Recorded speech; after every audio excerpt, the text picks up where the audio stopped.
She said 2 words. Not admitted. They were small words, careful words, but they hit like a blacksmith's hammer. The provost, assistant, didn't even look at me when she said them. Her gaze stayed pinned to the man beside me, our patron, counting the threads in his embroidered cuffs as if his wealth were a personal inconvenience. I breathed slowly, in through the nose, out through the teeth. The receiving room smelled like wax and ink. Brass rim, blue banners. A griffin stitched in silver thread stared down from the wall and didn't blink. Pardon? Counselor In kept his smile on. Light, gracious, dangerous. He paid for that smile with years and favors. I believe there's been a miscommunication. His gloved hand never left the head of his cane. He did not tighten on it. He did not show his teeth. He just used that elegant voice meant for tables where people disguise knives as cutlery. You summoned us for an evaluation. I did. The assistant snapped her ledger shut. She could have been 30 or 60 money polishes the years off some faces and hardens them onto others. The evaluation was conducted in absentia. Now the shoulder brushed mine, a tiny warning. Don't. In absentia? The count repeated.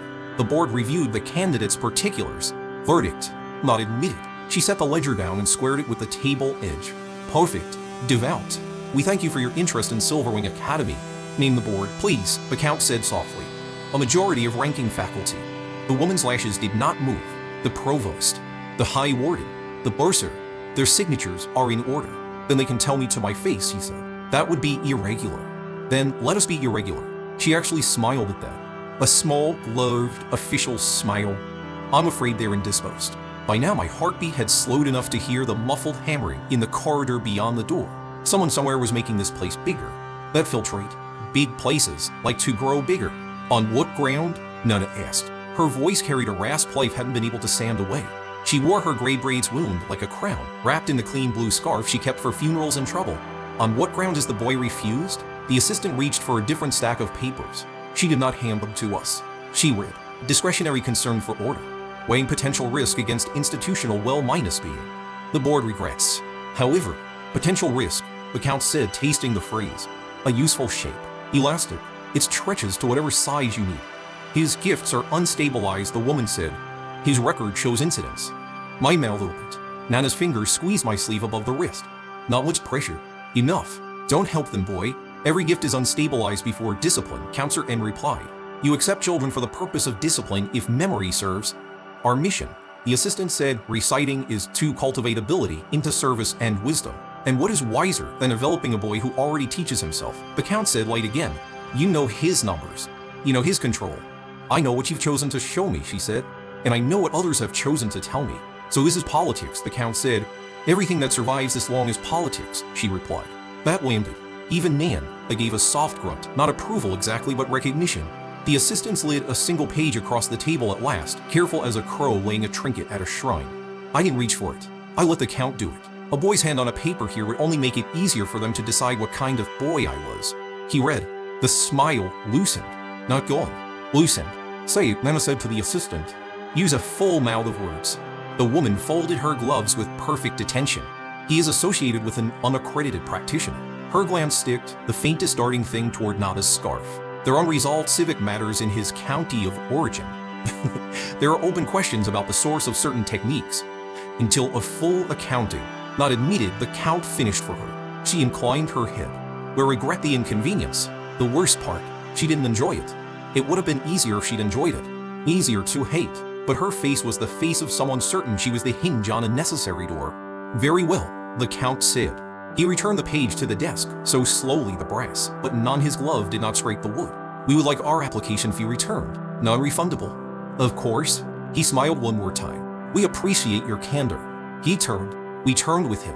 I watched the assistant watch the count's clean boots carry him across the dark carpet with no measurable impression left behind. Nana walked a half-minus step behind me, her breath a long stone in her chest. When the door closed, the corridor air felt colder. Not the temperature, the quality. On the wall outside, the receiving room, oil portraits of past provosts stared across at each other as if exchanging old jokes. Their frames were heavy enough to crush my skull if one fell. No accidents here.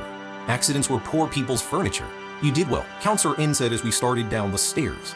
He meant that we had not raised our voices. He meant that we had not bared our teeth. Silence can be bought. Anger cannot. I prefer to spend the coin in my purse rather than the coin in my blood.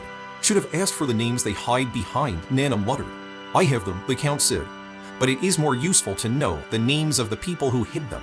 You saw her look. I smelled it, Nana said. What did you smell? I asked. Expensive fear, Nana said. The kind that works for its keep. Outside, the courtyard felt like a painting. A fountain spilled water into shallow stone bowls. Students in blue walked in pairs, laughing with books under their arms. Far across the green, a training circle shimmered, dust rose where someone had either lifted a weight of earth or failed to. The ironwork on the gate was delicate as lace and just as strong.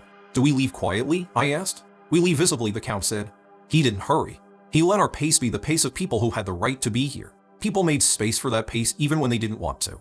They felt it move through them like weather. Near the gate, a boy bumped my shoulder. Tall, older than me by 3 or 4 years. It could have been an accident. His laugh made it not an accident. I didn't look at him. I focused on the way the light pulled on the iron bars. I imagined that light sliding under the bars and curling like a cat against my ankles. Not now, I told the light. Not now. You'll receive a letter, the boy said to my back, sing minus song. It will advise you to try again when you are stronger. Walk, Nana breathed. I am, I said. Try again, the boy kept on. It means never come back. I turned then. Nothing remarkable about him. Clean uniform, blunt hands, a chin made by somebody's careful blood marrying somebody else's careful blood. The only notable thing was the feeling that his smile had been handed down through 3 generations intact and only worn on days like this. What's your name? I asked. He looked delighted. Why? So I know what to write in my book under little man at gate. His smile faltered. You're not admitted. Observed, I said. Thank you. I had somehow missed the ceremony in the office. I'm sure you heard it through the wall. He took a step toward me. I could smell the soap on him. Lemon. Very clean. Don't, I said. Or what? He said. I did not raise my hand. I did not wink or whisper. I let the air between us tighten. His sleeve lifted a fraction as if something invisible had hooked it. He reached to pluck at it with a frown and missed. The fabric tugged again. A tiny, private thing. I let go before anyone but him could see. He blinked. Laughed, louder now. Trick. What you call it isn't what it is, I said. What it is remains. Walk, Nana said lower. I turned in time to see the Count watching the exchange the way a chess player watches a passing storm reflect in a window. He didn't rebuke me. He didn't smile either. We passed under the ironwork. The gate guards touched pikes to breast. Ritual. Respect wasn't part of it. A groom ran forward to bring the Count's carriage around. Gloss black. Hose neat. The world arranged itself when a man like the Count wanted to sit down. He offered his hand to Nana first. She frowned at it, but took it. She hated the formalities and loved the courtesy it put her in a crooked mood. I climbed in after her and slid to the far bench. The interior smelled faintly of last winter and a better brand of smoke than we could afford to buy. Back to the house, the groom asked. Not yet, the Count said. Take the river road out to the eastern overlook. Slowly, J-I-R. Let the city witness. The wheel started. The academy's gate grew small in the rear window. Smaller. A pin. A bright pin in the chest of a city with too many such ornaments. We didn't speak at first. The carriage cut the sunlight into squares that fell on our knees and then crawled off like patient animals. I'm sorry, I said when I couldn't stand the quiet anymore. For what? The Count asked. For giving them an excuse. He lifted a brow. The things they've heard, I said. The things I didn't hide well enough. The way I learned. The way I did it. They can call it dangerous and be right enough to sleep. Dangerous, Nana said. Like boiling water. Like roofs. The Count laughed, a soft bark. The board used the phrase potential risk. They did not say danger. They said, we are cowards and wish to remain employed. I shouldn't have tugged his sleeve, I said. You shouldn't have let go, Nana said. We looked at her. What? She said. I didn't raise you to about 2 boys. You didn't raise me at all, I reminded her gently. You rescued me, and then you tried not to let it ruin your sleep. That's raising, she said. All the same, the Count said, it is wise to keep our teeth behind our lips until we decide where to bite. He tapped the ceiling twice with his cane and then leaned forward to study me as if there was writing on my face in a language he'd nearly learned. You are calm, he said. I am furious, I said. Good. He nodded, pleased. Fury is only calm that has learned to run downhill. Let's teach it to choose its road. We're owed in silence again for a stretch. The city pulled its ribbon of water through its teeth where bridges bit. We passed market streets, laundry streets, streets where old men sold little cups of salt and gossip. On one corner, a speaker shouted to a crowd about grain quotas and a future where all would eat on the next. A priest told 3 bored boys their souls mattered and they should stand up straighter as proof. At the river bend, J.I.R. slowed as ordered. The eastern overlook was a broad lip of light stone where couples and merchants liked to pause and watch the water fight the light. The Count knocked again for a full stop, and we sat in a little theatric to blow, a noble's coach paying a noble's visit to a public place. People looked. Of course they looked. You can't rein yourself not to crave being seen, but it never stops working on other people. 2 problems, the Count said without preface. He did not tell us how the board had been stacked. He did not explain the gossip. He did not waste any more air on the perfume of the Academy's refusal. The first is that they have built a story about you. The second is that the story is useful to people with better stories. What story? I asked. That you are wild, he said.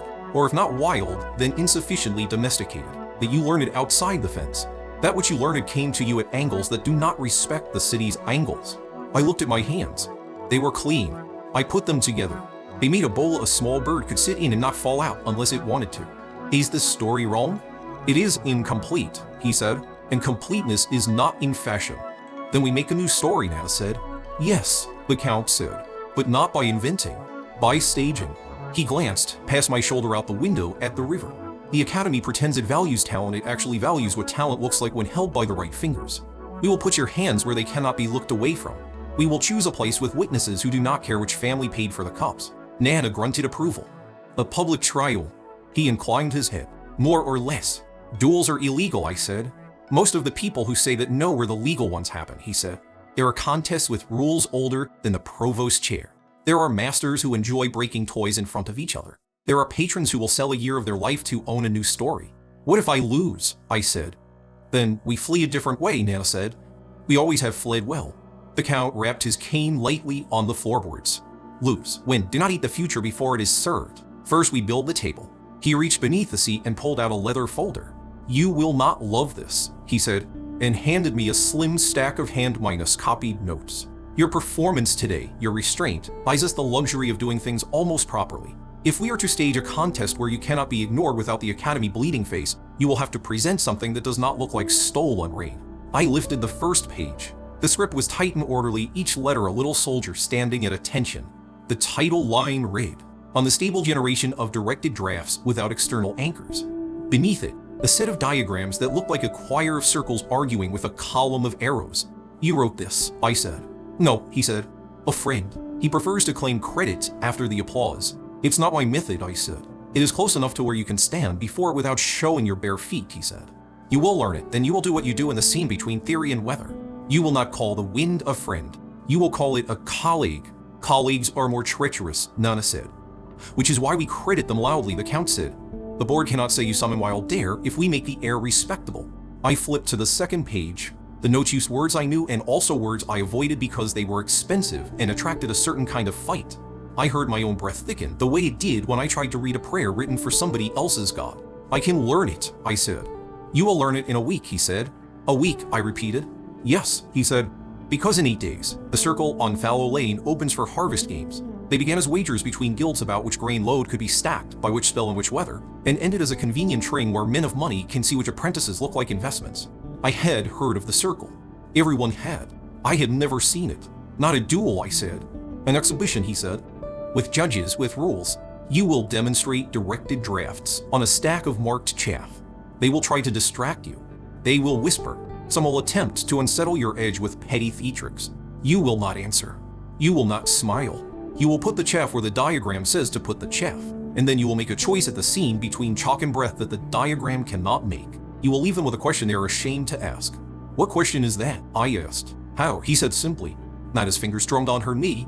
And if they do more than whisper? She asked. If somebody hired to keep score decides to change the sort, then the crowd will see too much hand and not enough glove, he said. The circle survives by appearing fair to men who can afford to be indignant in public. Let them help us.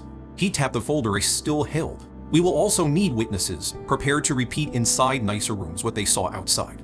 I have to. You will make a third. How? I asked. By being a boy in a coat that is slightly too small, he said. People with money love stories about themselves. They will enjoy discovering they have found a diamond in a ditch. They will not enjoy discovering they became complicit in a lie. So we will not lie. We will only add bright angles to true stones. Nana snorted. He's right, she told me, grudging. He's right in the way that makes me itch. The carriage shifted as Jay, Iyer guided it into an arc and back onto the lesser road. Behind us, two boys who'd been leaning far over the overlook railing straight and as if caught stealing scenery. One waved weakly, then pretended he hadn't. 8 days, I said, to the window. 7 to learn the song, the Count said. 1 to rehearse silence. Silence doesn't need rehearsal, I said. It does, he said, if you intend to wield it. We're old past the tannery. Steam rose. A girl carried a pail with both hands as if it had ambitions. Two men argued over a barrow of spoiled pears in that special tone of men who would like to be seen as reasonable while preparing to do something unreasonable. The city had the same face it always had, but the features had aligned differently. The eye of the Academy's gate, the jawline of the Overlook, the mouth of the circle I hadn't yet seen. Jar, the Count, called up. The long way. Jar clicked his tongue to the horses. I looked at Nana. She had her eyes closed, but the extra lines weren't sleep lines. They were keeping. What did the board hear? I asked softly. Exactly. The truth, Nana said. Poured into different molds. Say the molds, I said. That you learned to push air without a master, she said. That you have an old woman near you who knows tricks that should have stayed in old mouths. That the boy who shares your house has more bruises than stories. That when you are angry, cups move. Or Pal bruises himself looking for gods in the dark, I said. And when I move cups, I pay for them. I don't throw them. Truth, she said. Different molds. What molds will you pour me into? I asked the Count. The kind that sits still in the mind, he said. Not the kind that spills. An obedient shape, I said. A legible one, he corrected. Obedience is a trick. Legibility is a language. Nana snorted again. Make sure they can read you, she said. And make sure some sentences have sharp corners. We turned into the lower district. The Count's house was there, a polite building with good manners on its face and fewer on its back. He had acquired it 2 years ago from a man who suddenly needed to live somewhere else. The city whispered that the Count collected buildings the way other men collected enemies. He did not deny it. He preferred enemies with roofs. Easier to find.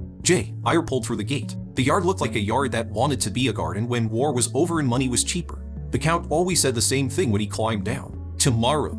Everyone who lived by time said that. They didn't all mean it the same way. Inside, in the bright front parlor with the maps, he poured 3 cups from a small bottle he kept behind a locked panel. He gave Nana the largest. He took the smallest. He sat without asking permission from the chairs. To regret, he said. Nana raised her cup. To useful regret. I only wet my lips. To what comes next. We drank. Bath. Nana told me, pointing at the hallway as if baths required instruction. Then bread. Then you and that folder sit together until one of you changes the other. You never learned to read diagrams, I said. No, she said. But I learned to read your face when your head makes trouble for your hands. Don't bring that look to the circle. The Count smiled. And if you must bring it, he said, learn to make other people call it genius. I went to the back room that had become mine because nobody else wanted it. The narrow place where morning sunlight got confused by the wall next door and forgot how to be sunlight at all. The bathwater steamed. Nana had gotten it close to hot, which meant she'd either convinced someone to carry faster or threatened the kettle with an old prayer. Eye strips sank, hissed, went still. The folder lay on the stool beside the tub. It looked at me. I looked back. Colleagues, I said to the air. Not friends. That helpfully made the room feel less loyal. I took the first page again with wet fingers and tried to teach my breathing to read. The diagrams were chaff stacks in 3 shapes. Wedge fan pillar. The arrows ran like little soldiers again, polite attack lines. They mapped the idea of air as if air would sit still and be mapped. It could, I knew. It had. It did every day around shutters and throats and when you put your cheek next to a door. But asking it to do so while you asked it also to carry in place, that was where men like the friend who wrote these notes earned their medals. I did what I always did when I wanted a new trick to enter my hands. I lay my palm on my chest and found the small, cold blue in the center of my ribs. I do not know if other people have it. I do not know if the name I gave it is the right name. It has been glass and ice in a hole and sometimes a second mouth. Today it was a stone set in a ring set in bone. I pressed against it until it noticed me. Then I let it press back. The room did a little silent tilt. The light on the tub room widened and narrowed like a cautious eye. Water brushed my collarbone as if deciding whether it could be trusted. I laid the first diagram on my knees and tried to not call the air by my names. I called it by the names the Count's friend used. Thermal boundary, pressure gradient, directional intent. I could feel them like formal coats put onto a boy at a funeral. They did not fit yet. The sleeves bit, but the mirror respected them. I lifted my left hand. Dry, air gathered around the fingers the way dust gathers around a broom when the floor has decided to be helpful. I brought my right hand up out of the water and let the wet drip be the metronome. The diagram wanted a wedge. A low push at the base, increasing in a slope, then a clean fall. I made it. It was poor. It was good only in the way a first lie is good. It held until I looked for the places where it might be improved. Then it turned honest and fell. Fine, I said. The second attempt held longer. The third felt nearly natural. On the 5th, I forgot the language of colleagues and said a quiet word in the language of friends. The draft shivered. The diagram sulked on my knee. I apologized privately to the air and publicly to the diagram. 2 hours later, my skin wrinkled and the bath cooled to the place where you shiver every fifth breath and pretend you meant to. I had learned the wedge, and the fan had something that promised to be a pillar if I didn't look directly at it. The hallway clock struck a bell that meant the sun had left and the lamps had opinions. I stood dry, dressed, and carried the folder out like an animal rescued out of pity that had decided to like me. Nana sat at the table with bread, onion, and a knife older than the city's newest laws. She looked at my face and grunted. "It bit you," she said. "It licked me," I said. "Then it bit." "Good," she said. "Little gods love blood." "It isn't God's," I said. "I know," she said. "It's your blue stone." She flicked a crumb off the knife with her thumbnail. "Don't let the Count put it in a ring and sell it." "He wouldn't," I said. She kept flicking the knife clean. "You're right," she said. "He believes it." We ate. I told him what I found. Nana told me 3 things I knew and 1 I didn't. Hold the breath not in the chest but behind the tongue for the first second. It confuses and pleases drafts, which like to be where mouths are. The Count listened as if I were reciting for unpolicy to a prince he was trying to keep alive. When I finished, he placed the last clean cup on the table and leaned his chin on his hand. "Good," he said. "Tomorrow we give it chaff." "I've only seen chaff piles at distance," I admitted. "You will see them very close," he said. "We have friends who haul sacks like priest scary secrets. They will let us abuse their leftovers for an hour in exchange for money and the story of how you failed." "And if I don't fail?" I asked. "They will like that story too," he said. "Word travels in the lower district by the time it takes a pot to boil. By midday the next day, 3 dozen eyes waited for us behind curtains and half a dozen bodies didn't pretend to hide it all. The graveyard smelled like old kings and new rats. We used an empty bay between stacks as high as a promise. The foreman spat twice for luck and shouted once for theater. He was a good man with a bad hat, and he liked the Count because the Count never made him touch his hat. We had drawn a chalk circle. Nana had cheated the circle when the foreman looked away by drawing a second circle inside it with a nail, light, thin, nothing, and winking at me. "For the blue stone," she said. The Count stood where the foreman told him not to stand because he could. 3 apprentices carried baskets of chaff and scattered them with the reverence of people ashamed of their wages. I rolled my shoulders, shook my hands once each, and listened for the sound the city made behind the graveyard's wall. "Rules," the foreman said out of habit. "Don't break anything I can't sell. Don't light nothing you can tone. The Count pays for anything that bleeds." "That seems fair," the Count said. Nana crossed her arms. "Go on then." I knelt and touched the chalk. Cold. I was always surprised by how cold chalk felt on warm days. The wedge first, the diagram in my eye, the breath behind my tongue, the blue stone pressed until it pressed back. I lifted my left hand. Air gathered. It never stops feeling like a victory when it does that, and it never stops feeling like an apology when it does not.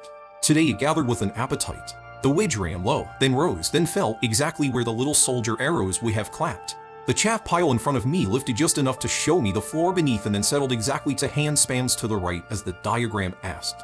The foreman whistled. One of the apprentices clapped his hands once and then remembered to look bored.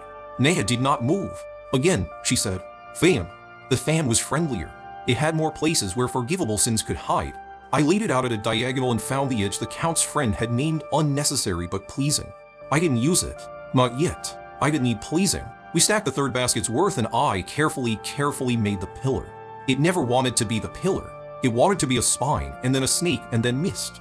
But I held the breath behind my tongue for 1 more count than felt safe, and I leaned into the blue stone, and I called the air colleague then friend then without saying it out loud, home. The chaff rose straight, shivered straight, and then did not fall. I walked it like a balanced bowl and set it down on the mark Nana's nail had made. The foreman took his hat off with his mouth open. "Mother of," he began. He stopped because 3 shadows moved like they belonged to the yard. The foreman alerted the faces, and his hat went back on. The apprentices forgot to look bored again. Nana's fingers found my sleeve without tugging. The Count did not turn at all. He already knew. The first man wore the city's blue, but without the academy's silver. A watch captain, 2 badges, a faded scar beside his ear where money had once argued with a blade. The second was younger, brighter, the kind of man who had learned to be a clerk before his hands had learned to disappoint him. The third was nobody. He was the kind of nobody who knew how to carry silence like a sack without spilling. "Gentlemen," the Count said to the air. "His name," the captain said. He did not ask the Count, he asked the air. He had a voice that made announcements at hangings. "You know it," the Count said. "I want to hear him say it," the captain said. I spoke. "Lith." "Second name," the clerk asked. I liked the way the younger man tried to make his voice climb a ladder of manners while standing in a graveyard that hated ladders. "Carson," I said. It wasn't the name on certain closed doors. It was the one on my shirt when anyone asked. "With Carson," the captain repeated, tasting it. "You made wind run upright." "Yes," I said. "You did it on a guild site without a license." The rules allow rehearsal for harvest games, the Count said, so long as a foreman's fee is paid and all flame stays imaginary. The captain looked at the foreman. The foreman looked at the Count. The Count opened his hand slightly. Coins appeared. The foreman looked back at the captain with more spine than he had a minute ago. Paid in advance, he said.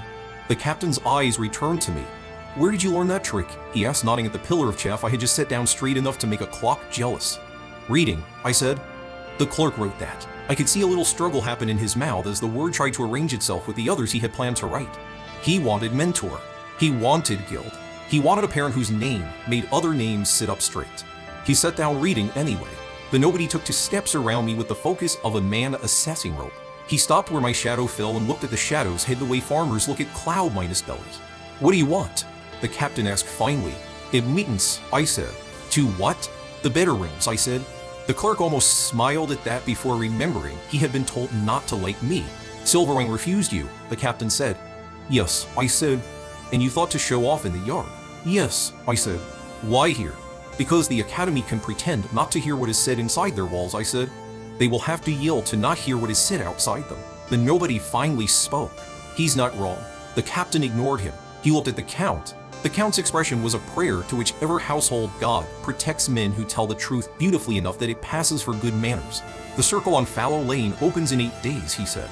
7, I corrected. 7, the captain echoed, tasting that too. He nodded once, as if confirming a rumor with himself. You plan to stand in it? Yes. You'll be eaten, he said. It wasn't contempt. It wasn't pity. It was the way a man says rain when he feels it in his badly. Then I'll learn what their teeth are made of, I said. And sell it. The clerk scribbled that down with an energy that alarmed even him. The captain grunted. Don't ruin the yard, he told the foreman and left. The nobody left with him. The clerk lingered 1 heartbeat longer, then tucked his notes carefully the way people tuck away new real estate and followed. The foreman exhaled. The apprentices remembered boredom so hard they started yawning. Nana touched the circle with her toe. Again, she said to me, I did. I did until my breath shook from somewhere men don't admit shakes. I did until the foreman said in a tone like a wall leaning, that's enough. The story is written. Don't smudge it. I did one more time because I decided my own stops, and then I made myself stop because he was right, and because my hands were stupid with hunger. We walked back through eyes that pretended they were windows. The Count bought sausages from a cart and handed Nana the one with less ash. He set mine into my hand without waiting for me to pretend to refuse it. On the 3rd lift, he said between bites, you let the pillar turn to a snake, and then you pretended you hadn't. Don't pretend. Choose. I know, I said. You did it because you like the feel of the snake, he said. I know, I said. Like is allowed, he said. Love is not. Not in public. I know, I said again, and I hated that I sounded like a boy being taught to sit at a table correctly. We spent the next days building the table the Count had promised. He had a list of men and women who owed him unpayable favors in small denominations. A curtain puller at the Theater of Reform who knew the circle's scorekeeper's mistress. A clockmaker who replaced the circle's East Tower's bell robe every spring and drank with the West Gate's keeper on Sundays. A pastry cook who fed the judges, scribes, sugar, and gossip and could make news soften when needed. We didn't bribe. The Count said bribes were expensive and made people ugly when they failed. We paid attention instead. We knew who wanted to be seen. We knew who liked to believe that they had discovered and who liked to be asked. We arranged accidents. We placed the word boy next to the word miracle and then walked away before either word realized they had been paired on purpose. I learned the diagram's language until I could think in it without losing my own. I practiced the breath in the back of the tongue until my neck ached. On the 5th night, I lay awake in Demage, in the circle as a bowl, a ring of mouths, a bell, a throat. I put my blue stone into it and listened to what the ring made of it. I fell asleep with the taste of iron in my mouth and woke knowing where to stand. On the morning of the 7th day, Nana stood me in the parlor wrapped an arrow strip of leather around my wrist twice and tied it once. Not for luck, she said, for remembering which way your hand goes when it wants to lie. The Count looked me over as if I were a horse he would insult to the cellar and marry to his daughter. You look like a boy wearing his best shirt to steal bread, he said. Good, Nana said. The circle on Fallow Lane had been painted to look like it had always been there. The chalk had chalk ancestors. The wooden stands had been built by men who pretended they didn't work for nobles but did. The air tasted like flour and bedding. Banners with no lions on them hung over benches with many. Men who had learned to say old money as if it were a prayer put their coats over women who had learned to say new art as if it were salvation. The judges took their stools one by one the way birds take a fence. We stood in the entry place where contestants waited. The Count spoke to nobody in particular and everybody at once. He made 3 jokes about the weather and one about the circle's western post swarping and damp. He said my name once in a voice that made it sound like a rumor you hope is true and that you tell only one friend. Colleagues, he murmured as two men in blue and silver took their seats in the judge's line. They didn't look at us. That was the point. If they had looked, it would have been personal, and then we would have owned something they wanted to keep. I had never been near so many men who did nothing with their hands. I was more afraid of them than of the ones who did. A boy with a seamed lip went ahead of me. He overreached and the chaff went everywhere, and the crowd loved him for losing exactly the way they had planned to love him for winning. A woman built like a bell ringer made a fan pattern that looked like writing, and two scribes actually clapped the way clerks clap when they recognize a letter. A master thick through the shoulders did something with heat that made the circle shimmer and then shook his head at himself to show he knew he had shown off too soon. Then it was my turn. The announcer said my name without a title. The lack of a title made me sound like a sharper blade. I stepped into the ring. The chalk didn't feel cold now. The chalk felt like skin. The judges looked at me the way butchers look at a new kind of meat. That too was fine. I didn't need them to like me. I needed them to say the right words later in rooms with carpets. A steward placed the first basket upright in the marketplace. I looked at it and let my breath sit behind my tongue. The count had told me where to stand. Nana had told me where to stand inside myself. The two had finally agreed. Begin, the chief judge said. I did not begin with the wedge. I began with a line that didn't exist on any diagram. A simple, clean slide that moved no chaff at all and only told the air we were here and we would not be rude to each other. Then the wedge. It obeyed like a well-paid soldier. Then the fan. It opened as if it had been waiting all morning to be this exact fan. Laughter somewhere to my left tried to make me smile. I didn't smile. I heard the first whisper, the kind that begins when men who have promised to be fair are greeted by the possibility of delight. I made the pillar last. It tried to be a snake again. I let it think about that for one heart. Then I made a choice at the scene where the diagram ended and I began. I made the pillar change its mind while still pretending it hadn't. The chaff rose. It stayed. I walked it to the inner mark where Nana's nail would have been, and I set it down with the respect you give a friend you both owe and trust. Silence is a creature. It bent its head in the circle. Then the applause. Not worry. Worse. Respectful. The kind that says, we will name you in the minutes, even if we cannot pronounce you. With Carson, the chief judge said because the script told him to. Directed draft demonstration. Sufficient. Noteworthy control. Minor deviations. Someone in the second row coughed in the wordless tone for, but he did not say his butt. I had taken his butt. The count stood absolutely still. Nana's mouth didn't move, but her eyes did a small, private shutting of gratitude not to gods, but to mornings. The steward brought the second basket. Voices rose, fell. A hawker shouted something about sugared almonds. A baby cried and then forgot why. I went again. I did it again. The pillar was less difficult this time because it knew now I might betray it if it betrayed me. Enough, the chief judge said, perhaps earlier than he had meant to. He had heard what he needed to hear. He had also heard what he didn't want to tell his friends in blue and silver later. I stepped back. Now, because you bow to forms even when forms have tried to starve you. The applause this time wanted to be louder, but the men who would have made it louder remembered who else was listening. I turned to leave the ring and almost missed the boy at the edge. The one from the gate. He had found his way here with his lemons, opened his decent chin. He made sure I saw him. Try again when you are stronger, he mouthed. I looked him in the eye and nodded. Today, I mouthed back. He flushed. He did not like that I had not played my part. He looked for someone to check with. Adults do that too. With Carson, the chief judge called as if I had not yet made my bow. I turned back. He held a little brass token between thumb and forefinger. You will present this token to the bursar's office at Silverwing. My heart made a mistake and then corrected itself. The count's face did not move. Nana's hand tightened on the real ones. Why, I said, because you do not let charity into a story where you have paid. For fee remission at the summer examinations, he said without looking at me. You may compete for a place with other candidates from the city. The board reserves the right to review. This token attests that you have been observed under fair conditions and can stand a test without breaking a ring. The circle breathed. Even the men who didn't clap the first time clapped for that, because they recognized their own fairness being named and liked how it sounded. I walked to take the token. The chief judge did not meet my eyes. That was fine. He had already given me more than he liked. I left the ring under a sky that had decided to spend one more hour being generous with light. The count met me at the rail. He didn't touch me. He didn't have to. Nana made a small sound that the word proud cannot survive being used against. Not admitted, I said quietly. Not yet, the count said. Not from a polite office with lemon soap. He looked at the token. This is a promise, he said. It's a warning, Nana said. Both? He said. Good. Warnings are the only promises institutions know how to keep. I closed my hand around the brass. It was warm already. I imagined the bursar's office and the assistant's ledger and the fountain and the iron gate. I imagined, in the board, looking at a new story and deciding whether it fit in their mouths. Now, the Count murmured the harder part. I smiled without teeth. Hard is good. Hard is honest, Nana said. From the stands, somebody shouted a name that wasn't mine and a different round began. The circle kept spinning. The city kept arranging itself as if it meant to be kind.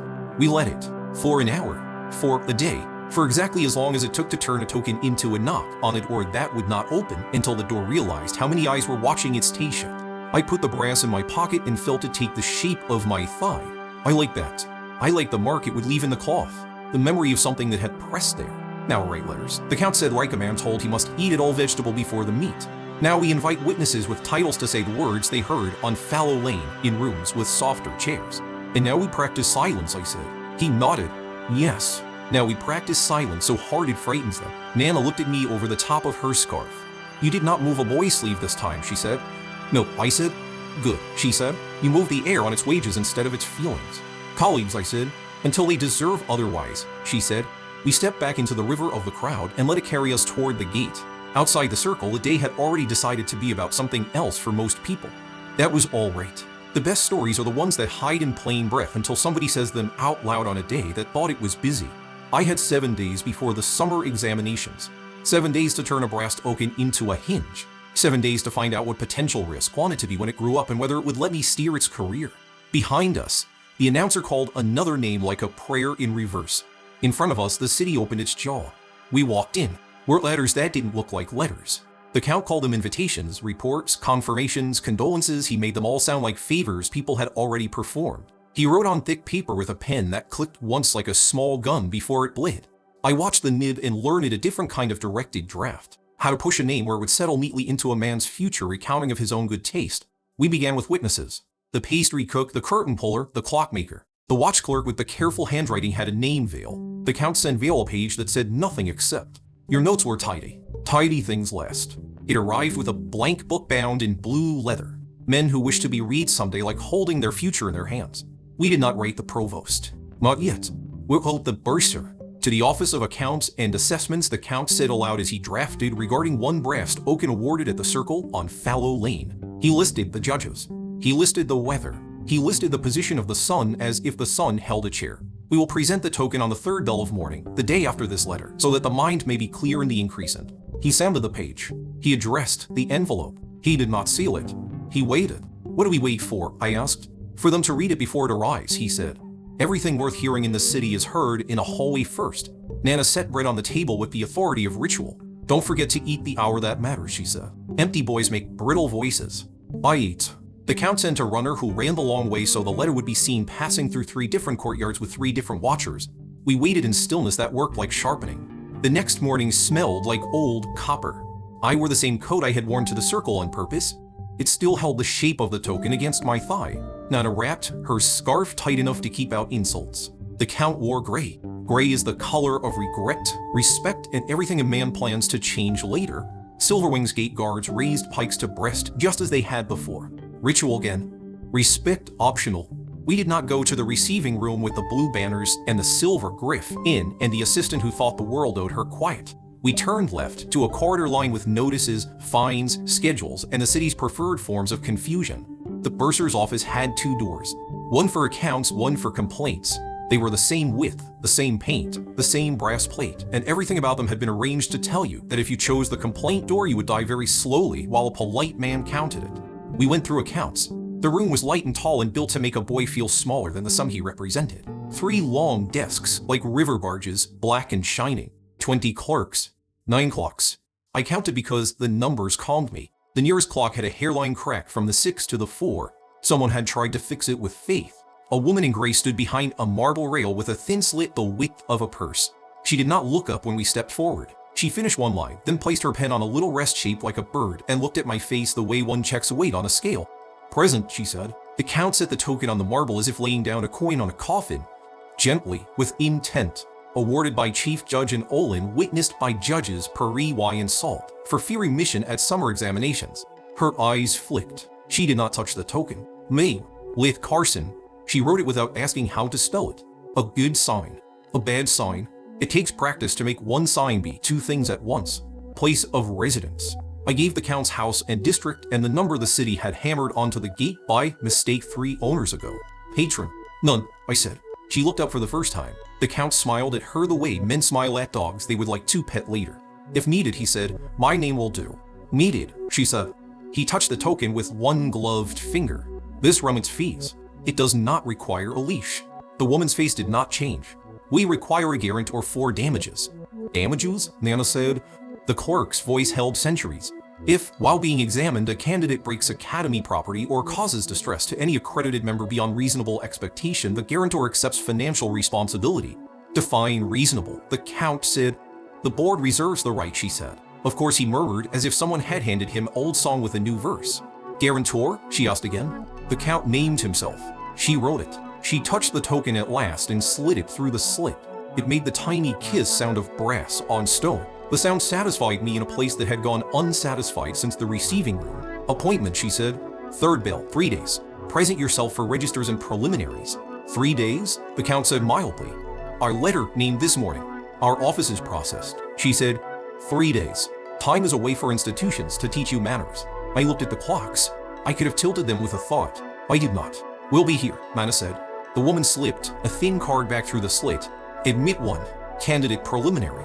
It had my name, my age, my street, my sin, unaccredited exposure, printed in a careful hand. I let the card sit on the marble for a breath so the room could see it existed. When we left, the receiving room assistant was crossing the corridor with her ledger held like a shield. Our eyes met, she did not flinch. We were no longer in her room. We were in the city's room. She allowed herself one blink that said, you learn at a door. 3 days, the Count said on the step outside.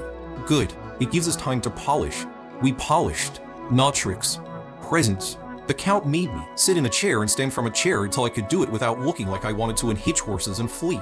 He made me say good morning to him in 10 different ways until my tongue could place the word where it would be heard by men who thought kindness made you stupid. Nana made me sit on the floor and breathe soup's team and not cough. Crowds, she said. They smell like soup and pride. Don't sneeze at either. We visited the grain yard for 1 hour each day, as much to be seen training us to train. I kept the diagrams on top of my mind so they could hold my habits under law while I fed the bluestone in the small ways that kept its leak.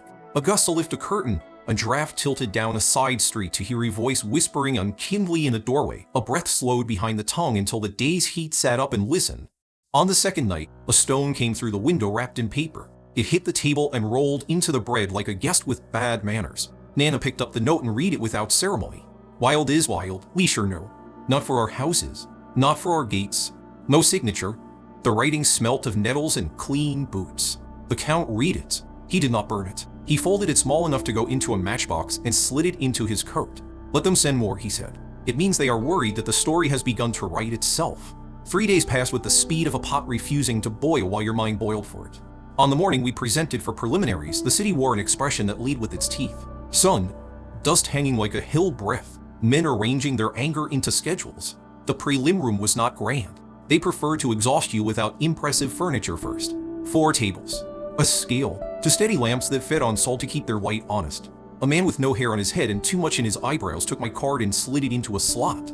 It anked with a click that sounded like a small verdict. Name, he said, because the rituals must be fed. With Carson, he thumbed a book. Exposure? The word tasted like a CUD he had been chewing all morning. I raised my chin. Unaccredited, I said. Define source, he said. Reading. He grunted. Define method. Directed drafts without external anchors. I said by modular pressure guidance and iterative breath regulation. Nana made no sound. The Count's smile warmed by 1 degree. Demonstrate, minor, the man said, nodding to a ragged ribbon tied to a nail in the wall. It was the kind of thing that humbles boys who have forgotten to be humble. A child's toy asking to be made proud. I lifted 2 fingers. I brought my breath behind my tongue. The ribbon lifted and ran like a fish in the current. The lamps did not flicker. The scale did not complain. The eyebrows man watched the ribbon for a full count of 20 and nodded once, grudging and real. Register, he said, and pushed a different book forward. Script your name.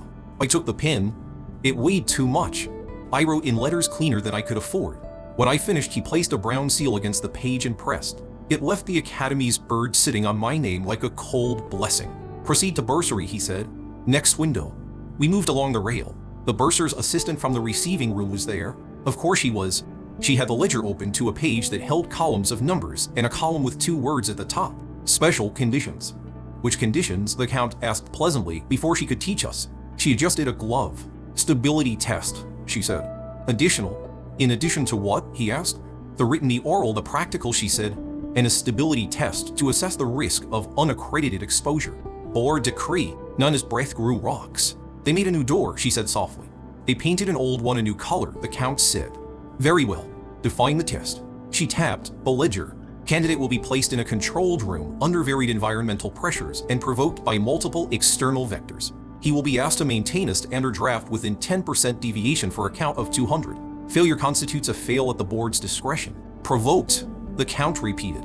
Within limits, she said. Whose? He asked. The board's, she said, and almost smiled because she liked the word board more than she liked bread. Schedule, he said. Now, she said, if you consent. I looked at Nana. She looked at me. We could refuse. That would be a story. It would be written by the people who owned the room. Consent, I said. The assistant set down a card. This one read. Sign, she said. I signed. She rang a bell. 2 men arrived in blue coats without silver. Watch, not academy. The captain with the scar was not one of them. Vale came with them, his blank book under his arm like a baby he had adopted without telling his mother. This way, a clerk said, and we went. The stability room lived down to flights in a basement that had tile like a bathish and decos like a chapel. The door held 3 locks. The locks made a song when the man with the keys hurried. Inside, a circle etched into stone, a ring of vents embedded at shoulder height around the wall. A small dais, waist minus high, with a brass plate that read, Draft Standard.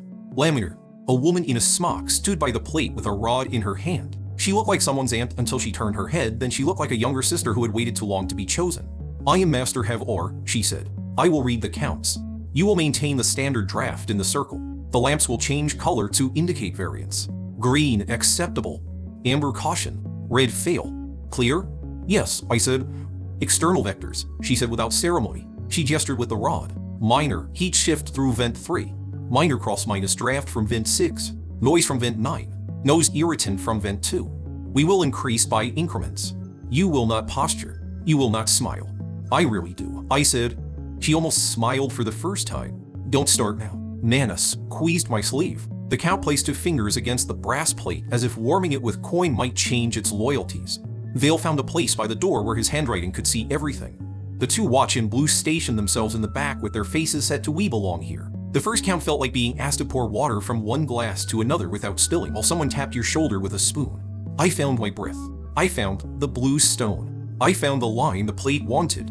Clean, narrow, ready for a bird to ride. Begin, Master Haver said, and the rod clicked. I said the draft. It ran. The lamps around the circle breathed green and stayed. Vent 3 whispered. Vent 6 sighed. Vent 9 rattled coins. Vent 2 sneezed, pepper. Amber. I brought the draft tighter. Green again. Haver watched me the way a midwife watches a second child, with the affection of someone who knows just enough to know that knowing does not matter to the child. At 50, the vent spoke more loudly. Someone somewhere increased the heat. My eyes watered. The pepper bit my nose with the viciousness of a cheap god. The draft wanted to bend to comfort my lungs. I did not let it. I made my lungs be the ones that bent. At 100, the noise rose to something angry. Vent 9 produced a hammer. The hammer found the drum it like best and beat it. The room had a heartbeat I could not ignore, and the draft was the blood that would spill if I missed. Amber. Green. Amber. Green. At 150, the air itself turned resentful.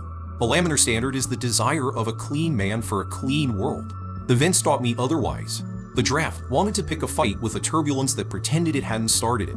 I showed it a hallway in my chest and made it walk there. It didn't want to. I made it. At 180, the door opened. It should not have opened. The locks had sewn. The room was labeled controlled. But the door opened and a boy stepped in with lemons upon his hands and a smile he had inherited from his father's. The lamps flickered red. I held the draft. I did not turn. The count did not move. Nana's breath said a word I can't write here without calling a storm. Close that, Master Haver barked, and the rod slammed against the plate. The boy, my boy from the gate, hesitated as if he'd expected applause when he appeared. Someone behind him grabbed the door with a curse and snatched it shut. The lock sang in offended chord. Red, amber, green. I kept the draft. I kept it the way a man keeps his feet while drunk shove in a line. I swallowed the pepper that wanted to live in my head forever. I counted with Master Have-Or's rod clicks. 190 minus 1, 190 minus 2, 190 minus 3. The vents hissed their privates arrows. 190 minus 7, 190 minus 8, 190 minus 9, 200. The lamps all turned white. I had not known they could do that. The white looked like forgiveness and hurt like it. Stop, Master Hever said. I let go of nothing. I unfolded my hand from around something I hadn't let anyone see me hold. The vents sighed one by one as if embarrassed to be seen being tired. The lamps calmed. The doors locks found their pitch. The boy was gone. Acceptable, Master Hever said. She wrote something that did not look like acceptable in her book and underlined it. The Count looked at the watch. The watch looked at the Count. Vale wrote a sentence that began with, at the count of 180, an external vector that did not wear official clothing. Nana stepped to the plate and tapped it with her knuckle. Who handles your doors? She asked. Men, Master Hever said, and the word sounded like a joke she wasn't in the mood to share. We were escorted back upstairs as if nothing had happened. The bursar's assistant looked at me over her ledger and said, "You will receive your schedule by courier." When? The Count asked. "Soon," she said. "Say the day," he said pleasantly. She looked at the clock. "Tomorrow," she said, and the clock seemed to agree out of surprise. We left. Outside, the academy's fountain threw up water that made light look like something rich people had learned to spend. The boy with lemon so leaned against a pillar where he could be seen. He did not speak. He did not need to. His being there was a sentence. I walked to him. Nana said my name under her breath like a commandment. I kept walking. He straightened when I stood before him. "You're not admitted," he said again, softly as if making the sound would help the shape stay. "You walked through a locked door," I said. He shrugged in a way that said someone else opened it for me. He knew enough to know we both knew that. "Don't," I said. "Or what?" He said, like last time. "Or we'll both be in a room where the lamps turn white." He didn't know what that meant yet. He would. He opened his mouth to say something cruel and rehearsed. He closed it again when the Count's shadow joined mine. "You did not enjoy the vents," the Count observed. The boy's nostrils pinched. "I don't speak to servants." "Nor do I," the Count said. "But I forgive myself more slowly." The boy flushed to the color men flush when they are not accustomed to losing in public. He left. The stone under the pillar kept his heat longer than the polite stones do. We ate soup that night that made my lips numb and my head clean. Nana said the peppers had their uses if you used them to wash out things that had no business living in lungs. The Count said nothing for a long time. When he finally spoke, he did not address me. He addressed the room. "They will not let you take the written," he said. "Not without one more trick." "What trick?" Nana asked. "Not one of ours," he said. "One of theirs." The courier arrived the next morning at second bell. A neat boy with a cap. He had the letter in a tube sealed with blue wax. The seal had not been broken. The boy looked proud of that. The letter unfolded like a decree. It smelled like the inside of a drawer where old men keep medals. Candidate preliminary. Lith Carson. Times. Locations. A room number whose numbers wanted to slide into each other if you looked at them too long. 3 lines of small print at the bottom. I read them 3 times. "What?" Nana said, because she read people better than she read clauses. "They've separated the written and the practical to different days," I said, "and they want affidavits of character." The Count took the paper. He read. He nodded. 3, he said. "Signed by accredited citizens in good standing." "What does good standing buy?" Nana asked. "The right to choose who stands," he said. "They will try to keep you from writing one. They will ask the foreman. They will ask the watch captain. They will ask the clerk to choose his mother's piece instead of his handwriting." "We can get 3, Nana said. "We can get 50, the Count said. "But we will present 3 they cannot teach themselves to dislike in a single afternoon." He went out, gray coat moving like a cloud that had chosen a roof to rain on. Nana went to the market to buy peppers and information. I went to the grain yard because the man with the bad hat already decided about me, and it is useful to be seen by men who keep deciding the same way every day. The foreman wrote his name in thick black with a flourish none of his other letters ever got. "They told me not to," he said, proud of himself for disobeying men he had never met. So I did. Vale came in the afternoon with his blank book and a face that had learned to deal with an aunt who asks dangerous questions carefully in front of a child. "This is my home address," he said, pushing a slip of paper toward me like a smuggler. "This is my mother's name. This is the sweet she likes best from the pastry cook. If anyone asks me whether writing what I saw is proper, you will have already made my mother happy."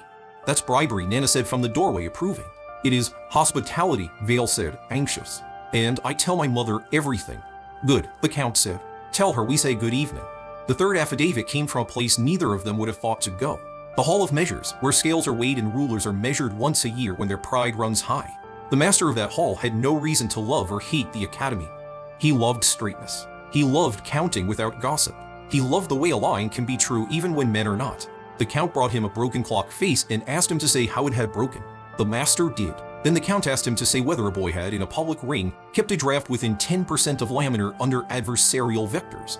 The master of the Hall of Measures asked how large the percent was. 5, the Count said. The master nodded. "Then yes," he said, and wrote his name.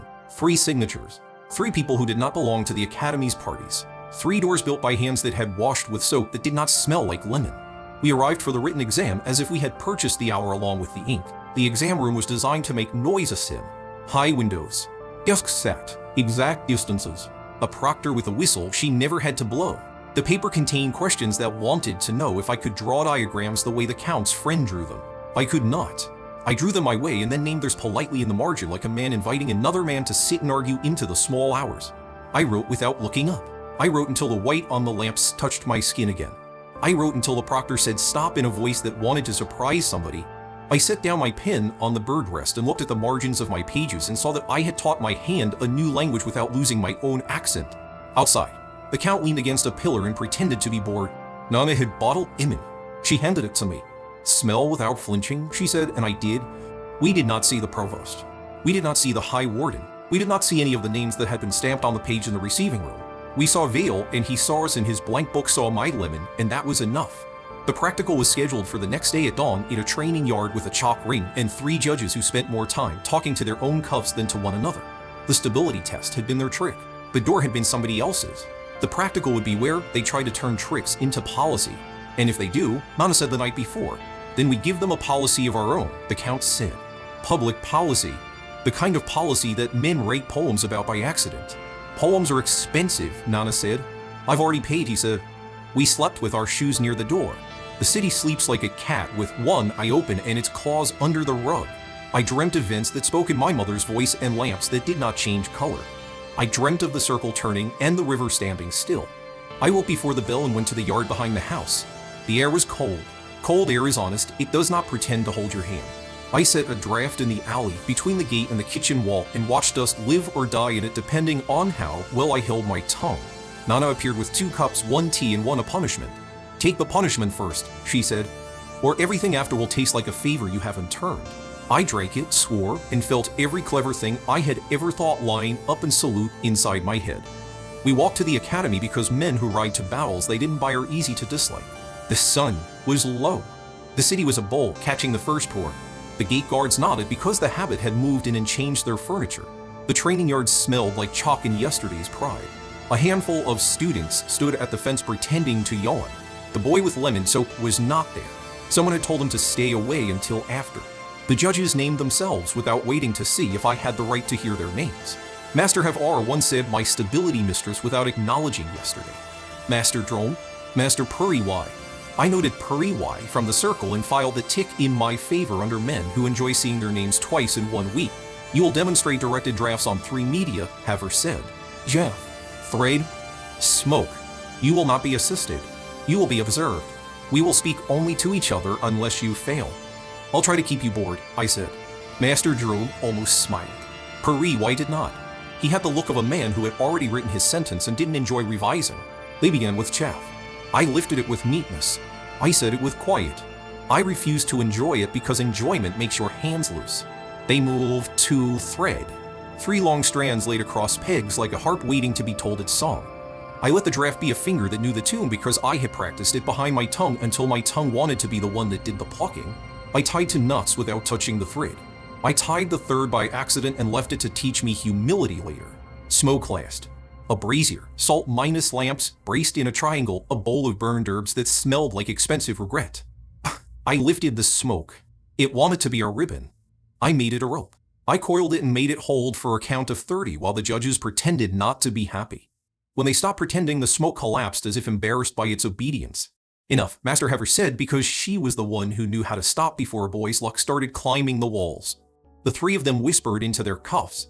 They looked at the forms they had to fill. The forms looked back. The forms have their own pride. They like to be used correctly. Very well, Havar said. You will report to the bursar's office for the result this afternoon. And payment, Puriwai put in. Payment? The Count said lightly, although he had already spotted the trap.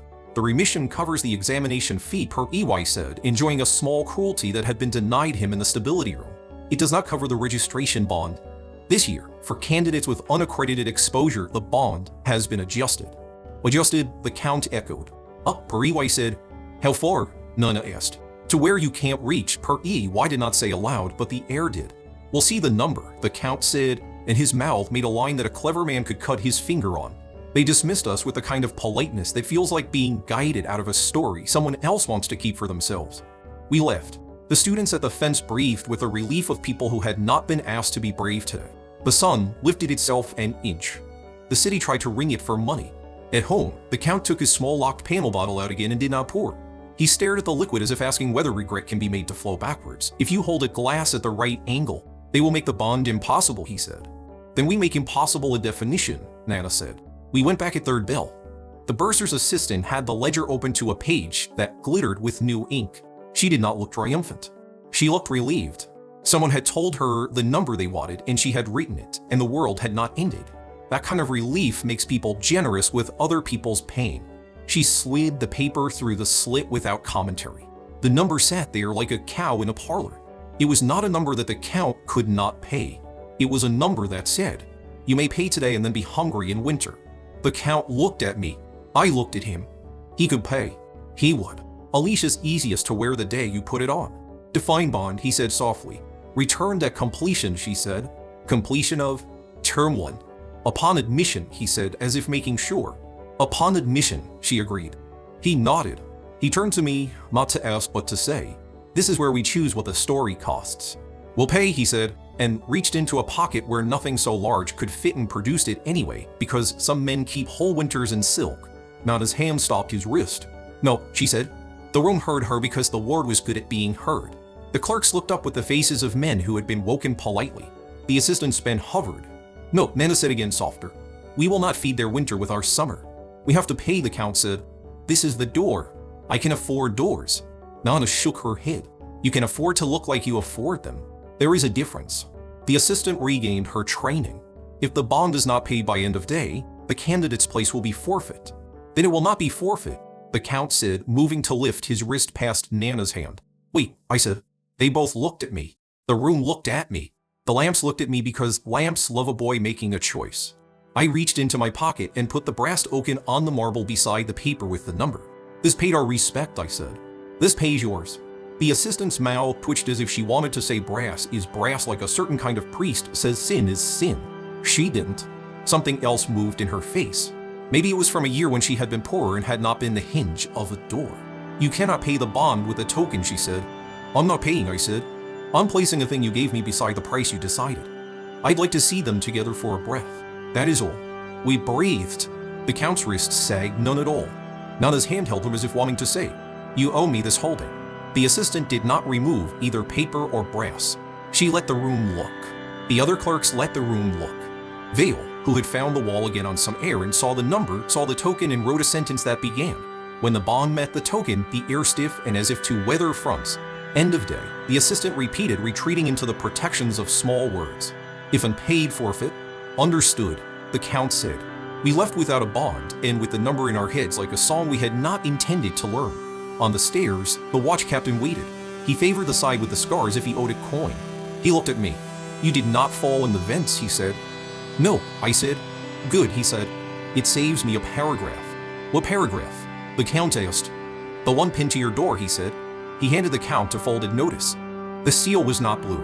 It was city brown, the kind that says you can ignore this at your own cost. The Count opened it. "Read." He did not swear. He counted. "A hearing," he said. "Petition filed regarding unlicensed practice, civic danger, public nuisance." Vale cleared his throat. "The petitioner," he said carefully, "is a parent." "Of who?" Nana asked, because she always asked the right question second. "Of many," the captain said, and the word held a different kind of meaning that made Nana's mouth twist. "The board will use it," the Count said. "A public hearing in 3 days at the Hall of Measures." "Why there?" I asked. "Because that is where men believe lines are true," the captain said. "And because the hall charges less for chairs." He left. Vale left after extracting one more look at the number on the paper that the assistant would eventually file under. We warned them.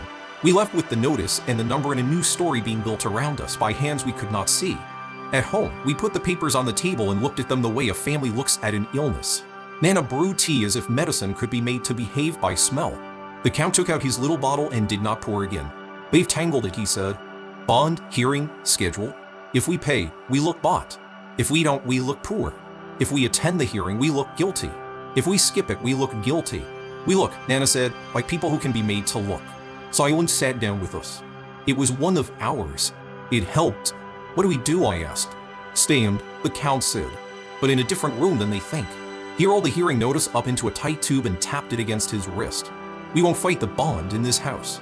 We'll fight it in the hall. With scales, Nana said, nodding. With scales, he agreed.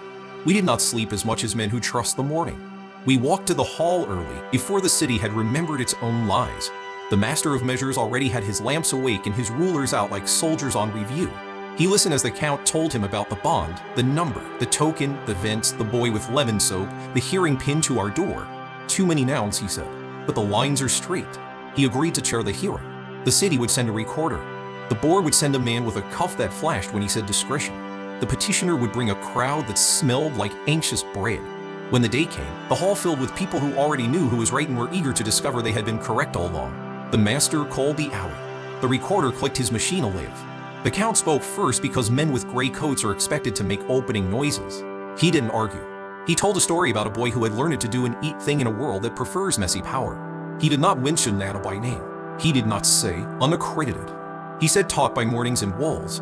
The petitioner spoke. She was a woman with a good dress and a tired mouth. She had children. 3 had walked with her to the hall and sat in the front row with faces that looked like borrowed patience. She said she was afraid that boys who may dare walk where it had not been told to would frighten her youngest who had a cough when the wind came wrong. I wanted to hate her. I could not. Fear is a job. She did it well. The board's man rose. He said discretion and his cuff flashed. He said precedent and his cuff flashed brighter. He said stability and public trust and the hall creaked under the weight of so many agreeable vowels. The master asked 4 demonstrations. The board's man objected. The master smiled with just enough teeth to suggest he could measure the distance between an objection and a door. The board's man sat. I stood in the lane between the chairs where the floor had been worn down by a century of men shifting their weight and set a small, polite draft just high enough for the petitioner's youngest to feel it on his cheek like a hand that had washed itself. He laughed before remembering to look frightened. His mother's mouth pinched, then loosened. The room breathed. The master weighed the token and the bond on his scale. He wrote the numbers in chalk where all could see. The bond did not get heavier. He asked the board's man to define civic danger. The board's man defined it as potential risk not confined by accrediting boundaries. The master wrote that. He asked me to define discipline. I said, the kind of quiet that isn't obedience. He wrote that too. When he called for statements, Vale stood without being asked and read from his book. He read the line about the door opening at 180. The crowd listened, and the way people listen to a story about someone else's boy that might be about their own. The board's man objected that notes were not affidavits. The master held up Vale's clean blue book and said, clean things last. The crowd liked that very much. In the end, the master read a sentence that was not a sentence anyone expected. The bond shall stand, he said, and half the room showed its teeth. But its number shall be the number given to all candidates in the last 5 years, who passed their preliminaries by the ring of fallow lane. The board's man's cuff did not flash at that. It went still, as if exhausted. And the hearing, the master said, fulfills the civic caution required by those who petitioned. If this boy fails later, you may come back and ask me to measure him smaller. If he does not, then you will have to learn a new word for fear. He banged the ruler he loved most. The problem with the truth is that it ends rooms. The petitioner came to me afterwards and looked at my face the way a woman looks at a child who has dirty hands and a clean mouth. Don't frighten my youngest, she said. I won't, I said. Frighten the men in blue, she said, surprising us both. Her mouth tried to smile and let it stand. Her children tugged at her skirts, bored at last. The bond, when we returned to the bursar's office, had become a number that did not threaten winter. The assistant did not say she was sorry for earlier. She said, as measured by the hall, and stamped the paper with a new seal. A small ruler under a small bird. We paid. It felt like paying a toll on a road everyone knew we had built ourselves. Registration, she said, and slid a packet through the slit. Inside, a thin brass key with a little notch, the schedule with rooms that had been locked earlier now unlocked by the master's ruler, a list of texts that would cost more than the count would admit in front of Nana, and a line at the bottom. Provisional, subject to board review. Of course, the count said, they'd be hungry without that sentence. I held the key. It was the smallest metal I had ever liked. That afternoon, walking out past the fountain, I saw the boy with lemon soap again. He was not alone. He stood with a man whose silver on blue was too heavy.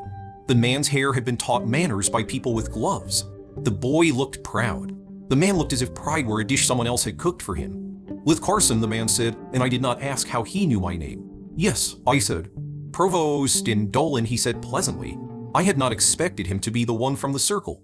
I had not expected him to be anyone I had already made lift a token with his thumb and forefinger. It made a certain ugly sense once you tasted it. Room share people the way rivers share fish. Congratulations, he said, as if we were both guests at a wedding he had paid for. On what? I asked. On the privilege of being measured, he said. Your men tried, I said. He smiled with precisely the number of teeth that make a promise sound like a dare. You will find, he said, that a great deal of life in good houses is measurement you do not see. We hide it because we love you. Who is we? Nana asked from my left. Those of us who learned the diagrams first, he said. Then teach them better, she said. He laughed. He had a good laugh trained to show a man his own reflection and make him like it. He touched the boy's shoulder. Make a friend, he told him. He will keep you honest. The boy's mouth moved. A shape of yes. My shape of no. The Count's shape of maybe.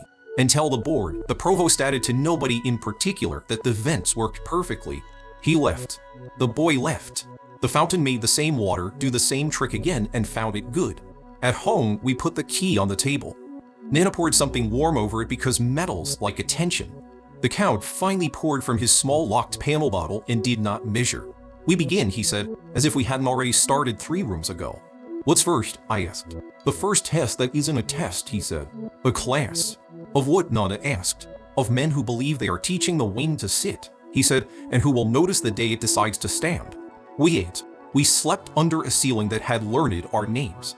In the morning, I carried the thin brass key to the door of a room that smelled like salt and chalk and chairs. The key turned.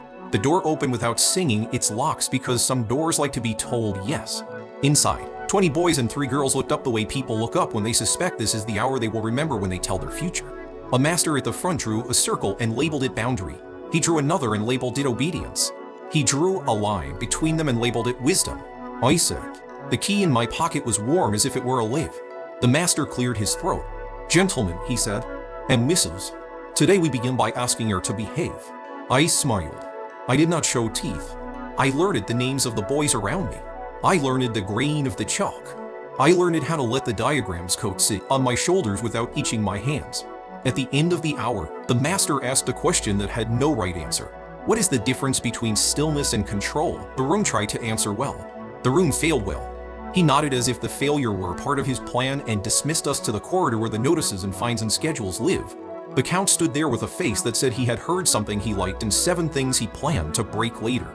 Nana had found a seat on a window ledge that she would never have been allowed to claim if anyone had learned to stop her. She looked at me. I looked at her. They let you in, she said, not as victory, not as surrender, but as measurement. Now make sure they know what that means. I tapped the key through my pocket. The air in the corridor moved as if remembering an old dance. The blue stone in my chest cooled and bright and like a promise. I set my jaw on the way the Count had taught that reads as polite to men who don't watch closely enough and as dangerous to the ones who do. Now, I said, and didn't have to say to whom, we write the rest. The key did not get lighter in my pocket. Keys rarely do. They sit there like small metals that have decided to be gravity's friends. First classes turned out to be a slow way to measure which boys would grow into men who gave orders to furniture. Masters drew circles and named them boundary and obedience and wisdom again as if they were still arguing with a wall from 20 years ago. I had expected more. I had expected less. The trick is expecting both and letting neither rule your hands. We were 20-3 in introduction to directed drafts, arranged in a horseshoe so the master could admire us all at once. On my left sat a girl with ink on her cuff and a ribbon that had forgotten to behave. She held her pen like a weapon that wanted to be a spoon. On my right, a boy with a careful haircut wrote each letter twice in his head before he allowed it to live. Name, the girl said when the room noise went soft enough to pass secrets. Lith, I said. Ara, she said. She did not offer a last name. She offered a look that said, I will if you earn it. The careful haircut boy gave his last name before his first. Benket, he said as if the 2 words were meant to sit together on a mantle. Across the room, Lemonceau leaned back on his elbows and smiled as if gravity worked for his family. Of course he was here. The academy collected boys like him, the way fountains collect coins with wishes attached. He caught my eye and tipped his chin as if we were a game that he had chosen to enjoy. His name turned up at roll tucked into the master's mouth like a spoonful of sugar. Or unpill, Master Drone said, and the boy said present in a tone that made the word sound like a favor. So, or unpill, a name built to open other men's doors. The lesson was mostly about keeping your draft where a diagram said it belonged while a master said. Now, imagine a disturbance and then shook a bundle of tin foils to produce the sound of imaginary rain. Half the room let their drafts run like startled animals. Era did not. She set hers to account and dared the foil to be off minus beat. Benket frowned his into obedience the way boys frown a dog into staying off the furniture and were later shocked to find their trousers muddy. I held mine behind my tongue until the blue stone pressed back in a very precise, bored way. You have this. Please don't be tedious. When the bell freed us, the corridor let boys spill into each other like mismatched liquids. Era matched my pace. You breathe like a bellows when you think, she said. It's loud. I'll tell my lungs to be polite, I said. Don't, she said. It's nice to hear something honest. Benket fell in on my other side without asking permission from the air. You came through fallow lane, he said, rehearse casual. My uncle was there. He says you walked the pillar like a book being shelved. What did he say about the wedge? I asked. That I would know what that meant, he said honestly. We're each the long window that looks over the eastern green. Masters pretend that windows teach humility. Really, they teach which boys are already thinking about how to own a piece of sky. Or Unpale lounged at the sill with two other sons minus of minuscuffs. He flicked a crumb at a crow. The crow failed to be grateful. Carson, he said, delighted I had chosen to exist in his day. I hear you've been measured. Twice, I said. Once by men. Once by a room. Rooms are worse, he said, and I nearly liked him for telling the truth by accident. What's next? Ura asked, not too Orin. Field audit, Ben said before I could answer. Posted on the board, training yard 2. Master Havar is taking a group to the Windworks. Windworks, Era repeated, tasting the word as if it might prove to be made of grain. Those towers on the East Ridge? Those, Ben said. My uncle says there were men who don't understand whether going to feel important about it. Your uncle sounds useful, Era said. He's en route, Ben said, by way of apology. A field audit is an exam with shoes on. Masters call it civic training. The board calls it public trust. The city calls it who's paying for the cart. Master Havar waited at the yard gate with a list and a rod tucked under her arm. The rod was different than the one in the stability room. This one had a small bill tied to the end. She did not ring it. She didn't need to. People like her carry bills without sound. Carson, she said when she reached my name and wrote a small mark that could have been anything. Pill, another mark.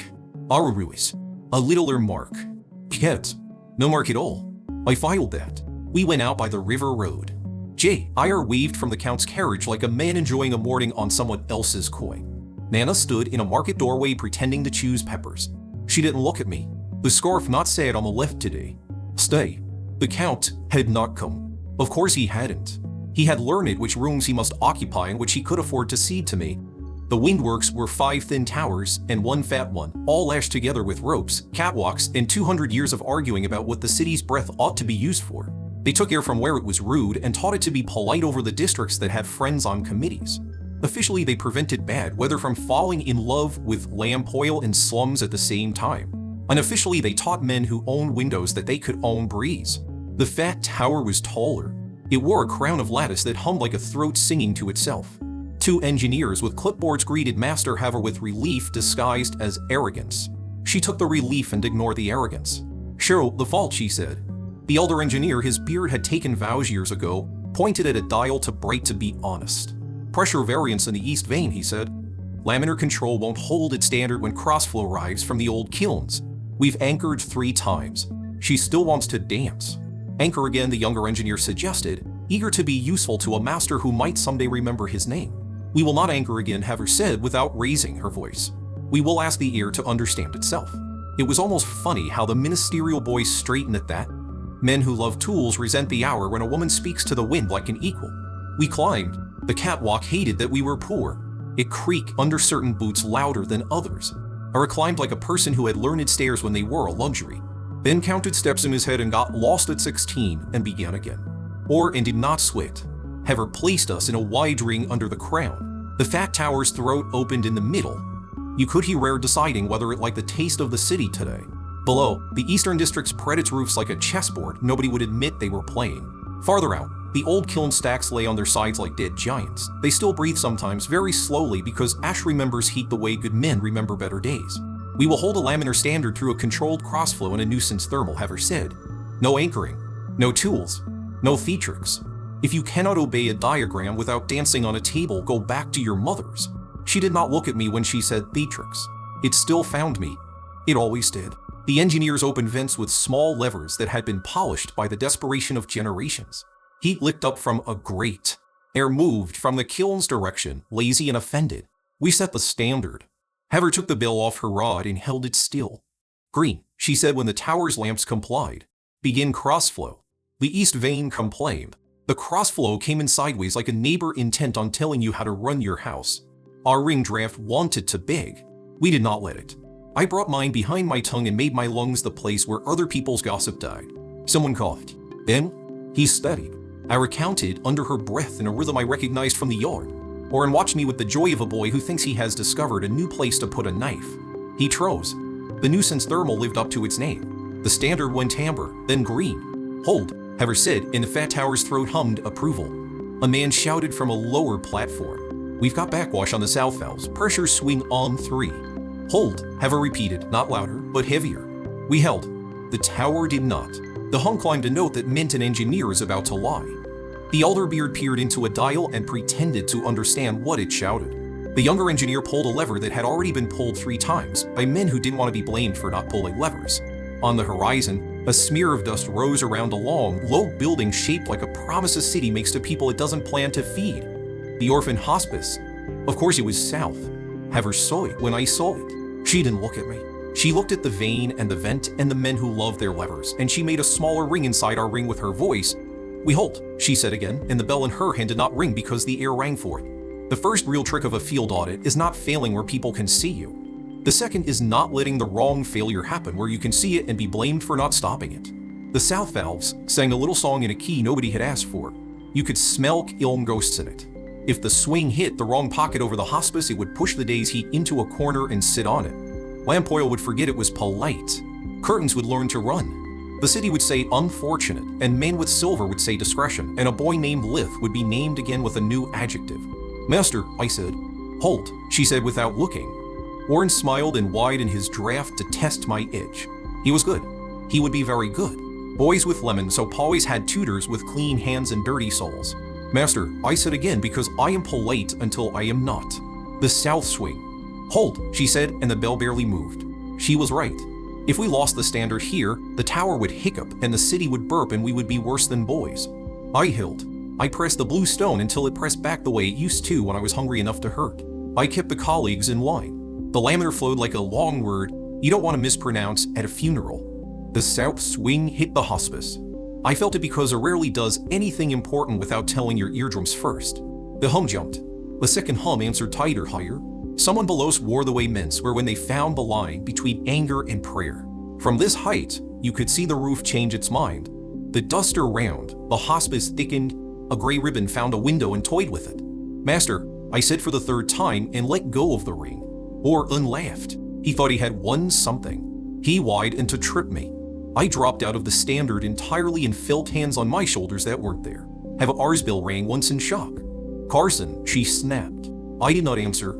There are hours when men who love rules must be left to love them while you go save the people they meant to protect. I put my hands on the rail and looked at the city and asked the air to remember a room with white lamps. Colleagues, not friends. Not today. Not if I wanted to keep the Count's plan clean. Nana Scarf nodded said stay and I would. I would not call her. I would not look toward the market where she would be watching my back like a woman who keeps a knife sharp for mornings. The hospice roofline shows you where the old kiln drafts still sleep. If you've stood in enough alleys, you learn a city's bones. I heard. I found the seam above the southern ormitory where a chimney forgot it used to work. I breathed behind my tongue until the blue stone cooled, and then I ran a draft across the distance that was not distance for things that listened to lungs. The tower did not like that. The tower wanted laminar. The tower has rules about neighboring drafts. Too many years of men in coats had told it that air belongs in corridors. I showed it a hall that ran through my chest instead and said pardon me with enough respect to pass. The gray ribbon at the hospice window stopped playing. It's at. I slid it off the sill like a boy taking a plate of bread without making a plate complain. The south valve sung a higher key. I gave them a counter minus melody and made them be embarrassed by their own pitch. While Weinesanker, the younger engineer, gasped, reaching for his lever. Heather slapped his hand with the rod without taking her eyes off me. Touch that again and I will marry you to it, she said. Then to me. Finish. I finished. The laminar standard in the tower took offense at being ignored and tried to tantrum us off the catwalk. Era and Ben held it like people who had decided not to die for other people's pride. Orange shoved his edge into my edge and found no purchase because I was not on his floor anymore. He got angry. The city did not care. When the hospice roof settled, when the grail ifted without teeth, when the south swing remembered it was a swing and not a fist, I pulled my draft back out of the throat of Skylight and closed my mouth and looked at Have R. She said, nothing. She rang the bell once clear. Reset, she told the engineers, and they obeyed her because she had already forgiven them for being themselves. We held standard for another count of 60. Have R dismissed the nuisance thermal. She dismissed the crossflow. She dismissed us with a nod that meant part of this was wrong and part of this was right, and I will decide which is which when no one is looking. On the descent or unfilling step behind me, he kept pace easily. London makes boys think they invented walking downhill. You disobeyed, he said, almost happily. He could already taste the story. I moved the air, I said. Not your air, he said. There's only one, I said, and we're all renting. He didn't like that. Boys like him preferred oars and rooms to skies and roofs. He bumped my shoulder again the way he had at the gate. Watch, he said, not as a threat. There's a hobby. At the base, a messenger waited in City Brown. He spoke Have R's name. He handed her a folded note. She read it. She did not let the expression on her face live where we could see it. Carson, she said, you'll attend the boardroom at 4th bell. Alone. Of course, Latrap has 2 jaws. Do nothing and watch a roof learn to burn, or do something and attend the board. Era's mouth made an oath and then did not say it. Ben looked at his shoes as if they had failed him. Oren smiled and made a small shape with his hand that could have been the outline of a door. 4th bell, I said. Alone. Alone, Heather repeated, and her bill made no sound at all. The boardroom smells like lemon indecisions that hurt generous people. Banners. A long table where men have learned to sit without leaning. The provost's seat at the center was empty. Of course it was. Power goes missing on purpose. 3 members sat today. The High Warden, whose mouth loved the shape of civic. Master Puri Y, whose cuff did not flash because there were no witnesses to impress. And a third I didn't know, thin gold ring, eyes that had paid for many things and wanted change. Carson, the warden, said, you were given an instruction. I followed it, I said. You left your station, Puri Y said. I kept your city, I said. Puri Y's jaw said. The thin man smiled as if discovering a cut under a bandage. Master Haver praised your initiative. She also submitted that you endangered stability protocols. Which is it? The warden asked, loving the sound of his own fairness. Yes, I said. The thin man's smile widened. Explain. The tower standard is a lure into save face when engineers can't, I said. The hospice is a roof full of children who don't have committees. I held the law until it endangered the children. Then I moved the air where you would rather I hadn't and saved the children, so the law could feel good about itself later. Hurry! Wisecuff left sleeve crept toward his wrist as if it missed silver. Insolent. Insolent is a word for accurate when it doesn't flatter you, I said. Sir, the thin man tapped a finger on the table. The rink licked. You speak as if you believe the Academy owes apologies. I believe the Academy owes what it says on its banners, I said. Cultivate ability into service and wisdom, the warden recited as if reading off a lintel. Yes, I said. Not cultivate diagrams into excuses. The warden inhaled. Men like him breathe to make rooms quiet. I did not help him. The board, he said after a small fight with himself, is not convened to punish you, Carson. Today, Puri Y muttered. The board is convened, the warden went on as if he had not heard, to address a complication. Master Hever reports an unauthorized presence was observed in the stability chamber 2 days past. The door opened, I said. You know this. The door should not have opened, the thin man said. And yet, I said. Witness Vale, the warden said, wrote a sentence that has found fans. He is tidy. Tidy things last, I said, because the Count had taught me to send the sentence back into the mouths that wanted to own it. The thin man's rank licked again softer. There will be no official finding of fault, he said. It would be unwise to admit error. The stability lamps turned white. That should satisfy you. It doesn't, I said, but I'll use it. Puri Y made a noise like a chair too proud to creak. There is also the matter of your tutor. Nana, I said, before he could call her the old woman have the room learn that shape. Unaccredited exposure remains a concern, the warden said delicately. The board has been petitioned to address the presence of certain influences around the campus. You will address my scarf with laws, Nana said from the doorway. She should not have been able to open that door. There are doors you cannot open unless somebody inside you wants them open. She stood with her blue scarf and her crown of gray and the line of her mouth that men have tripped on for 30 years. She did not look at me. She looked at the table as if it were a piece of furniture that had forgotten how to do its job. How did you purry? I began. Nana closed the door gently behind her. A man on the landing doesn't know how to eat his bread, she said. I taught him, and while he chewed, I walked. The warden found indignation in a drawer and put it on. This room is closed. Then open it, Nana said. You've left windows everywhere. The thin man watched her as if remembering a song from a country he used to love. Madam, Nana, she said. It is enough. You endanger this boy simply by standing, Pariwai snapped. No, she said. He endangers your rooms by refusing to die for your windows. The warden struck the table once with his palm. Not a gavel. He would not let the room mistake him for a judge. You have no standing. The Hall of Measures gave me some, she said mildly. I've been in front of straighter lines than yours. I swallowed the impulse to smile. The Count would have leaned against the wall and enjoyed himself. I stood. What do you want? The thin man asked Nada. To say a thing while your ears are open, she said. You may close them after and have no regrets. That's your gift. Say it, he said. Teach the boy in diagrams, she said, nodding at me. But stop pretending that the diagrams were discovered by men who did not live in houses, built by women who had to keep the soup from boiling over while wind came down the wrong lane.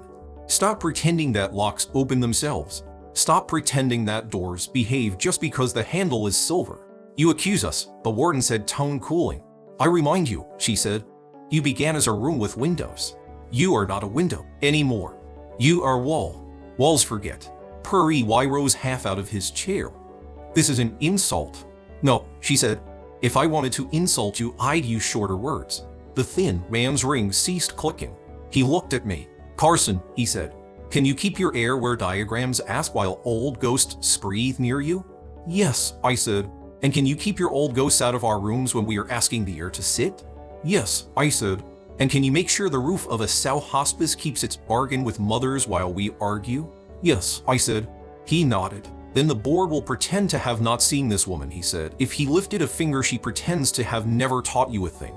Nana laughed. It was a scratchy, beautiful, shameless sound. Pretend away, she said.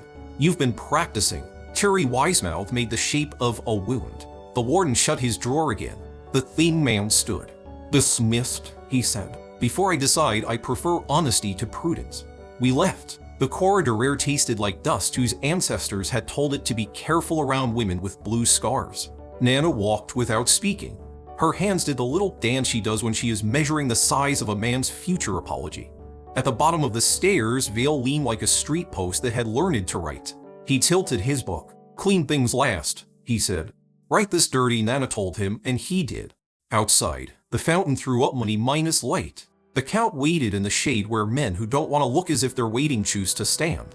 He looked at Nana's face, then at mine, and nodded as if two future arguments had decided to breed peace for an hour. They tried to buy the air with politeness, he said. They offered pretend, Nana said. I gave them pretend back. And you, he said to me. I broke a rule, I said. Good, he said gently. You chose which rule to break. We crossed the green. Or Unpel and his two sons minus cuffs watched us go by with the attentive blankness of boys who are learning from men when to blink. Eris stepped out of a side door with ink on her wrist like a blessing and fell in behind us without asking. Ben Cat appeared from nowhere in the way of boys who memorize schedules and then learned that men do not. Next, Eris said, because someone always asks the right question once a room empties. Next, the Count said, they will give the boy a test with a name that sounds like safety. The board's trap inside a field audit, Nana said. Already done. They will do it twice, he said. Men like them only trust a trick after it works again. We turned onto Fallow Lane because paths remember your feet and sometimes ask for them. The circle stood open, empty, harmless as furniture. The city poured itself around it. A woman bought a pear. A man sold a complaint. The wind held its breath for a joke I didn't hear. The warning came at twilight, the way warnings like too. 3 low knocks on the Count's door, followed by a hiss through the key crack. Jay, Ayer opened. The watch captain stepped in, scar catching the lamp like a bad memory. They moved your hearing, he said without turning it into a greeting. Not the old one, the new one. What new one? The Count asked, already smiling the way he does when he has paid in advance for bad news. The one about the old woman, the captain said. Unlicensed practice. Inside the Academy's 100-yard circle, petitioned by an anonymous he did not spit, but the word wanted it parrot. Tomorrow. Early. Hall of Measures won't chair. They found another hall that loves words and hates rulers. Nana closed her eyes. Not fear. Arithmetic. They want to make a statute stand on its hind legs, she said. To bite me. To bite him. We'll fight it, the count said. It sounded like a man saying we will by rain. Bring rope, the captain said. They've invited men who sell it. He left with his shoulders arranged like a prayer he did not believe in. Jay, I barred the door as if it could keep sentences out. We sat. The table looked back. They want me angry, I said. They want you beautiful with anger, the count said. So they can call your reflection a threat. How do we not give them what they want? Era asked from the doorway as if she had always been allowed to stand there. She had come with Ben, who had learned where our house was even though we had not learned where he kept his maps. By being ugly, Nana said. In the right way. No, the count said. By being measured. In the wrong room. He looked at me. We don't bring Nana to their new hall. He said, we bring their hall to the yard. How? Ben asked. Respectful because men who deal in rope respect plans about yards. We staged a demonstration before the hearing, the count said, eyes bright, voice low. On the hospice roof. With witnesses not chosen by the board, with masters who enjoy being seen doing the right thing. We don't argue statutes. We argue smoke. Smoke is cheap, Nana said, which is why it sells so well, he said. Lith. He reached under the table and slid a other folio toward me. The friend who wrote your diagrams wrote a shorter thing for men who refuse to read. A method to produce a neutral visual proof of draft behavior using chalk, dust, and mirrored panes. Hallmen like mirrors. Mothers like chalk. The board likes whatever it thinks it can own. We will give them mirrors and chalk in a crowd who remembers they own children. And if they stop us, Ira said, then we've already won the first sentence of the story, the count said. They stopped a boy from keeping smoke out of a roof. Any room we enter after that will have to sit on it. I opened the folio, pages of small diagrams that even my temper liked. Mirrors, set at angles. Chalk dust thrown in lines. A way to make your draw itself in front of people who don't know how to watch it. Tidy, rude, public. Tomorrow at first light, the count said, we tell mothers to bring bread and men to bring eyes. Nana, I asked. She nodded. I will be on the far roof, she said, outside the 100 yards, with a scarf a different color. If they don't notice me, I will die of laughter. We slept like men under siege pretend to. Dreams found the cracks. Before the bell, we stood on the hospice roof with mirrors and chalk and a foreman from the grain yard who had decided he was now a civic official whenever he wanted to be. The master of measures did not come. The captain did. Vale came worried, delighted, tidy. Era and Ben brought half a class without asking permission. Master have arrived late and did not admit to being there. She stood near event with her bell off. The crowd grew the way crowds do. 2 mothers, 3 boys, 1 man who smelled like molasses, a priest who had never learned to stop apologizing, a salesman of cheap ropes who had decided the day needed him. The boardsman with the flashing cuff did not come. Someone else would be sent to sit later and say that he had heard reports of a thing and therefore did not have to care. We used the mirrors. We drew chalk lines on air. I set a draft at the edge of the roof and let the chalk paint it clean as a doctrine. Men who hate diagrams because they smell like book learned to love the line because it was white and did what they asked. Women who hate rooms because rooms stole their hours love the line because it stayed outside and did not pretend to be something else. We showed the South Swing how it had wanted to be unkind yesterday. We showed how it could be taught to be kind without levers. We let the chalk make the lesson visible to eyes that prefer markets to books. Now, the count said to the rope minus seller in a voice that knew how to move a market, imagine the wind is a length of your best. Would you sell him out that slips? No, the man said, proud he had been asked. Would you let a man with soft hands tell you a slipping not is handsome? No, the man said louder. Then call that to the men in blue when they come, the count said softly. Call it in your own words. They came before the second bell as if someone had wished them into being. 2 board clerks, a watch in blue without the captain, 3 students who loved drools and hated chalk, and a man from the other hall with a robe that looked expensive and a face that looked like it had never survived a roof. You are interfering with a scheduled hearing, the robe announced. No, the count said. We are making it shorter. This is unlicensed demonstration, the clerk added, seeing a phrase he could finally own. Mirrors, the count said. Chalk. Mothers. If you have a statute about mothers, read it here where they can hear you. The robe hesitated the way words hesitate when they realize they are about to be mocked. The clerk looked at the watch for a rescue. The watch looked at the crowd and saw a word he did not want to argue with in a small space. Bread. Lith, Master Hever said softly where only my tongue heard her. Do it once without diagrams. I understood. I always did with her. I said a draft as we had practiced in the yard as a colleague, not a friend, not a trick, not a miracle. I made it do what mirrors and chalk had already taught the eyes to believe. I held it for the count of 10 mother's breaths and let go where the chalk said let go. The chalk line held a beat, then fell in a soft drift like a curtain choosing manners. Enough, the rope seller shouted. I buy it. Laughter. A good sound. The robe said something into his own sleeve and pretended his cuff had flashed. It hadn't. Vale wrote. The watch whistled low as if a dog might come if the day were kinder. Hall of Measures or your other hall, the count said gently. Either can share your hearing. This roof has already said what it needed. Your paper will be lighter now. The robe left first because robes are trained to leave before facts do. The clerks went with him, clutching the idea that they would still get to write words on words. The watch stayed a breath longer and touched his cap to Nana on the far roof in the wrong scarf. He had seen her. He had also learned which direction not to remember. We packed the mirrors. Chalk thus made us ghosts. Mothers wiped it from their children's cheeks with spit and affection. Bent, eyed a knot, and pretended it mattered. Era wrote a word on her palm and closed her fist to keep it. Fourth bell, the count said because rooms still had clocks. We go hear our names said by men who chew them. He and Nan lagged behind as we crossed the square. They spoke low. They did not include me because mothers don't include sons in conversations where the price is being decided. Bells rang. People lifted their heads, learned the hour, decided whether it was theirs.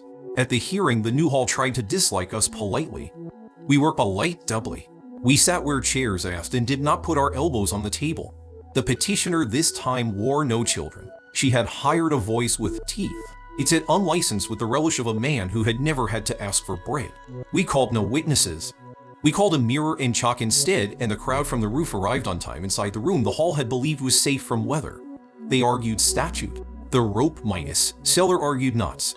Vale read a clean paragraph. The watch did not speak, but his silence had learned to carry weight. Master Have stood where masters stand when they refused to be counted as boys and said only. I rang my bill when it mattered. The boardsman from earlier never arrived. The thin man from the boardroom did. He did not sit with the robed hall. He sat in the back and watched me watch him. He lifted his ring once. It did not click. He had already decided what sound the room would make. When the clerk with teeth read the finding, it was softer than he had hoped. No censure, he said, as if disappointed he would have to go home to a wife who refused to clap. Admonition only. Unlicensed presence to remain outside the 1-100- yard circle during instructional hours pending board review. Nana's mouth made a shape that together with the scarf meant fine. The count bowed his head the way men bow when asked to admire the color of a rug they intend to sell next year. I looked at the mothers, and the rope seller and Vale and Master have already learned what my face looks like when it wins a little and chooses to wait for the larger loss. We left through a side door because maned oars extract the tax. On the step, the provost waited with or unpel, both very neat, both very pleased. You see, the provost said measurement. I saw smoke, I said. Same thing, he said, smiling with the exact number of teeth that still counted as human. You'll do well, Carson. Or unleaned in. Try again when you're stronger, he murmured, because some boys only own one knife. Tomorrow, I said, because some boys learn to sharpen different edges while the city sleeps. We walked. The city did its evening trick where it pretends to be tender so you won't resent it in the morning. Nada's hand brushed mine, once like a word she couldn't trust to sit in her mouth. The count was quiet in the way bridges are quiet when they are holding more than anyone should have asked them to. At the gate, J.I.R. ran to meet us. His face had learned fear the honest way. There's a boy, he said, at the house. Says he knows you. We ran the last 3 streets. The door stood open because J.I.R. had forgotten to close it. In the parlor, where the maps hang and decide whether to tell the truth, a boy sat on the edge of a chair. His shoes were city mud and his hands were bandaged in the way that means blisters and ropes and men who don't apologize were pale. His mouth had grown older without doing any work. His eyes had not. He looked at me as if I were the only person who remembered his name the way he liked it. Look, he said, and then corrected himself with a grin I didn't know what to do with. Lith, you're the man now, aren't you? Nana made a sound that had learned its shape in the year the kiln died. The Count measured the boy, the room, the future apology, the price. Or Pal shook one bandaged hand at a pocket. It rattled with the small metal of a life sold in pieces. I brought you something, he said brightly, and pulled out a blue seal I had already learned to hate. It was the Academy's mark, not on a token, on a litter. He offered it to me like a trick he taught to a clever dog. It's from a friend, he said. He says you'll want to read it before dawn. The seal had been broken and resealed. The lemon smell wrote it like a joke. I did not take it. Ma'am, did. She cracked the wax and read with her mouth like a knife. She handed it to the Count without speaking. He read with his eyes like a river measuring a city's stones. He looked up at me with kindness I had not earned in a calculation I would have to. Tomorrow, he said very softly, they will stop pretending the door is a door. Then what is it? I asked, because I still believed in shapes. Oh, he said, and we will have to decide whether to go through, over, or learn to live like people who build windows. Orange Lemon Ghost laughed upstairs where there were no stairs. Or Pal held out his bandaged hands, as if asking permission to be forgiven. The lamp shivered. The draft in the room shifted to a key I had not felt since the day I moved a spoon down a boy's throat and learned where anger sleeps. I set my jaw the way the Count had taught for carpets and the way Nana had taught for kitchens and said, all right. The room leaned in to hear the rest. The seal smelled like lemons and old decisions. Nana slid it with her thumbnail. The wax cracked the way winter cracks a street. She read, and the room changed temperature by the kind of degree only kitchens can measure. She handed the letter to the Count. He read without moving his lips, and every line in his face did a small arithmetic. I took it last. To candidate Lith Carson, provisional. Subject, colloquy of containment and conditions for regularization. Present yourself alone at the stone colloquium fourth bell after dawn. You will affirm by signature that no unaccredited instruction shall continue henceforth. Identify the proximate source of prior exposure for registry and relocation beyond the Academy's 100-mile safety radius. Submit to obedience assay under provoked variance. Failure to comply. Immediate suspension of provisional status, emergency review for civic endangerment, and forfeiture of bond. Office of the High Warden with concurrence of the provost. The blue stone in my chest went cold, then bright. Relocation, I said. They mean Nana. The Count said. He didn't look at her when he said it. He looked at the letter like a man looks at a cliff he didn't plan to jump today. Registry first, Nana said dryly. Then a wagon. Or Pal rocked on the edge of the chair, proud of his errand like a dog proud of a stole and glove. He said you'd want to read it now, he said. Said there was money if I brought it fast. Who? I asked without looking at him. Man with a clean cuff, or Pal said. He waggled his bandages. He said I was helping public safety, which you always cared for, Nana murmured. Or Pal's grin didn't quite reach the old corners of his mouth where childhood had left its nails. I brought it, didn't I? You going to thank me, Lith? Not yet, I said. He didn't like that. Still think you're better, he muttered. Still think kitchens make kings. Letters make walls, Nana said. We'll see what kind. The Count laid the paper flat on the table and smoothed it with 2 fingers. If we refuse, they suspend and take the bond. If we attend and sign, they take nada. If we attend and don't sign, they try to break you today and take both later. So we do none of those, I said. He smiled, small and honest. Yes. Or Pal's eyes flicked between us, smelling a game he didn't know the rules to yet. You got coin? He asked the Count. For the letter. He said there'd be some for me. The Count took a single silver from his pocket and placed it on the table without any of the theater he used for men who knew the worth of theater. For the bandages, he said, not for the letter. Or Pal scowled, pocketed the coin, and tipped the chair dangerously. You changed, he told me. So, did you? I said. You found doors that open when you don't ask why. He laughed. He told me to say hello, he said. Your lemon friend. Or in, I said. Pale, he said with relish. Has good boots. Nana's breath grew rocks again. Go wash, she told him. Then eat. Then shut up. He bristled. She raised one finger. Or Pal remembered the year he caught a pot with his wrist because he was faster than sense. He went to the kitchen. We worked. 4 moves, the Count said. 1 at the door, 1 in the hall, 1 in the room, 1 outside the room. Door, I said. We don't go alone, he said. We arrive unaccompanied. Crowds don't count as company. We invite people whose names plug holes. The wash captain won't stand with us, but he'll stand where he can hear. They all will rate. The rope minus seller will talk. The pastry cook will bring 3 judges scribe sugar they didn't ask for in a story they did. Hall, Nana said. The stone colloquium side entrance won't be guarded like a sin, the count said. We'll send a mirror to the hall of measures. If the warden tries to pretend a scale isn't a scale, the scale itself will be on the street by noon and the city will laugh in the right places. Room, I said. You won't sign, he said. You will repeat the oath with 2 words changed. No unaccredited instruction shall continue henceforth becomes no unaccredited instruction shall continue within your walls henceforth, and you will define instruction as by any person used as an instrument of academy employment. They won't hear it, but the words will. Words keep books. And if they still try to take Nana, I said. We show them the mirror again, he said. We remind them of chalk and crowds. We remind them there are windows. If they insist on walls, we go outside and bring the wall with us. They hate that. Outside the room, Nana said. The count nodded. This is where they bite. They will not bite in the room. They will bite in the street, while they can say they weren't looking. Nana touched her scarf. Let them try, she said. He looked at me. If they snatch in the street, you cannot run at them. That is the trap. You cannot be beautiful with anger. He said it's awfully like a man telling a boy to put the knife down before company comes. You must be measured. In the wrong room. Then what do? I asked. You take the thing they think they own, he said. You take the air out of their mouths. He slid a small bundle across the table. A pocket mirror with a crack from the 7 to the 4. If they move, you draw where the crowd can see. You make the street watch the wind do as it is told by a boy who refuses to be told who he is. That buys time. Time buys rope. Rope buys sense, or it buys bruises, Mama said. Both, he said. We spent both. We did not sleep. We pretended with our backs straight. At third bell, J.I. brought the carriage to the corner and did not look at me because looking is a prayer. The city had put on its morning face fresh water, tired eyes, bread that wants to be bread and not a story. We walked, because men who ride to odes get written down with the wrong verbs.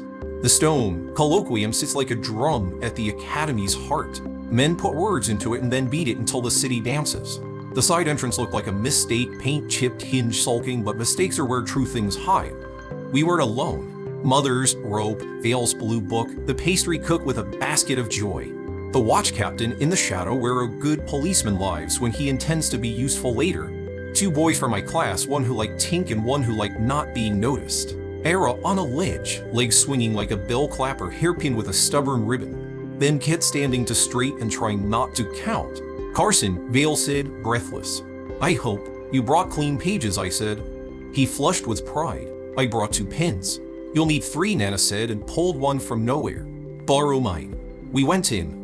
The hall was round and cruel. That's a good way to build a place where men plan to be reasonable. The high warden sat its enter, Master Purry Y on his left, and a woman in a narrow robe on his right whose hair had been taught not to forgive. The thin ring Midas man wasn't here. The provost was not here. Of course he wasn't. He sent rooms to do his work when rooms could learn a new trick. Carson, the warden said, you have read the conditions. Yes, I said. State your readiness. I am ready to be measured, I said, and not owned. Purry Y's mouth made that chair noise again. The woman in the narrow robe wrote, owned, and underlined it. We begin with oath, the warden said. He read the words as if they were a floor and we were expected to walk politely. When he reached unaccredited instruction shall continue henceforth, I repeated. Within your walls henceforth. Purry Y's pen jerked. The woman looked up. Explain, the warden said. I will not teach in your rooms the way your rooms have not taught in my kitchen, I said. I will not import into your classes what you refuse to recognize outside. I will obey the rules of a room while I am in that room. That is what a room is for. Slippery, Purry Y said. Measured, I said. We will add a writer, the woman said calmly. Within a mile of academy walls. No, I said. Candidate. The warden said in the voice of a man about to show an audience a trained wolf. Do you wish to be part of this community or not? I am part of the city, I said. Your community sits in it. I'm not moving the city to fit your chairs. A ripple from the upper benches. Vale's pen made happy scratches. The rope minus cellar, carried in by rumor and stubbornness, grunted satisfaction. Obedience assay, the warden said as if he'd meant to get there sooner. Stand, I stood. The same rod. A different bell. The vents in the hall's crown open with the threadwise eye of lungs trained by money. Noise, heat, powder, chalk, not pepper this time. They had learned which irritants make boys look dangerous and which make them look employable. Laminar, green, amber, green. Halfway through the count, the door at the back banged once. Not open. A warning. The watch captain's shadow ticked like a metronome. At 150, a clerk entered, bent to the warden's ear and whispered. The warden's eyes flicked toward me and away as if remembering a sin and choosing a day to confess it later. At 170, the bell sounded wrong. Not have ours bill, a city bill. 2 streets over. The kind men ring when a rope in a crowd are trying to learn to dance at the same time. Nana did not move. Her hand stayed on her scarf, but her eyes found mine and made a bridge. The warden let the count run. Proceed, he said, and I knew. They'd started early. They were tired of teaching doors to pretend. The soft parts in me wanted to run. The hard parts wanted to run too. Running is honest. It tells on you and forgives you in the same breath. I didn't run. I finished the count. White lamps. Acceptable, the woman said before I could speak. Now, I said, and didn't have to say to who. The warden lifted a hand. One more condition. Later, I said. I looked at the rope, minus cellar. He was already moving. He understood crowds. He understood bells. Vale snapped, his book shut. The pastry cook set her basket on a bench and handed the second to a scribe as a bribe for later mercy. Era slid off her ledge like a cat who had decided to come down. Then counted to 1 and then remembered running doesn't need numbers. Carson, the warden said sharply. Your letter ate the door, I said. The street is teaching us a window. I went out. The gates were polite about it. The crowd beyond them wasn't. You could smell wet rope, old breath, and a bright, terrible thing. Mothers who've decided the hour belongs to them. The street in front of the bursar's office had become a grammar. Men tried to put the wrong words in it. For watch in blue held a line, not the captain. To academy bailiffs in silver looked like knives that had been allowed to wear coats. Between them and the crowd, a small clear space where bad ideas like to grow. Nana stood at the edge of the 100-yard circle with a scarf the wrong color and her hands empty. The wrong color didn't fool anybody. The bailiffs had paper. The paper had a seal. The seal had a habit of opening doors that don't belong to it.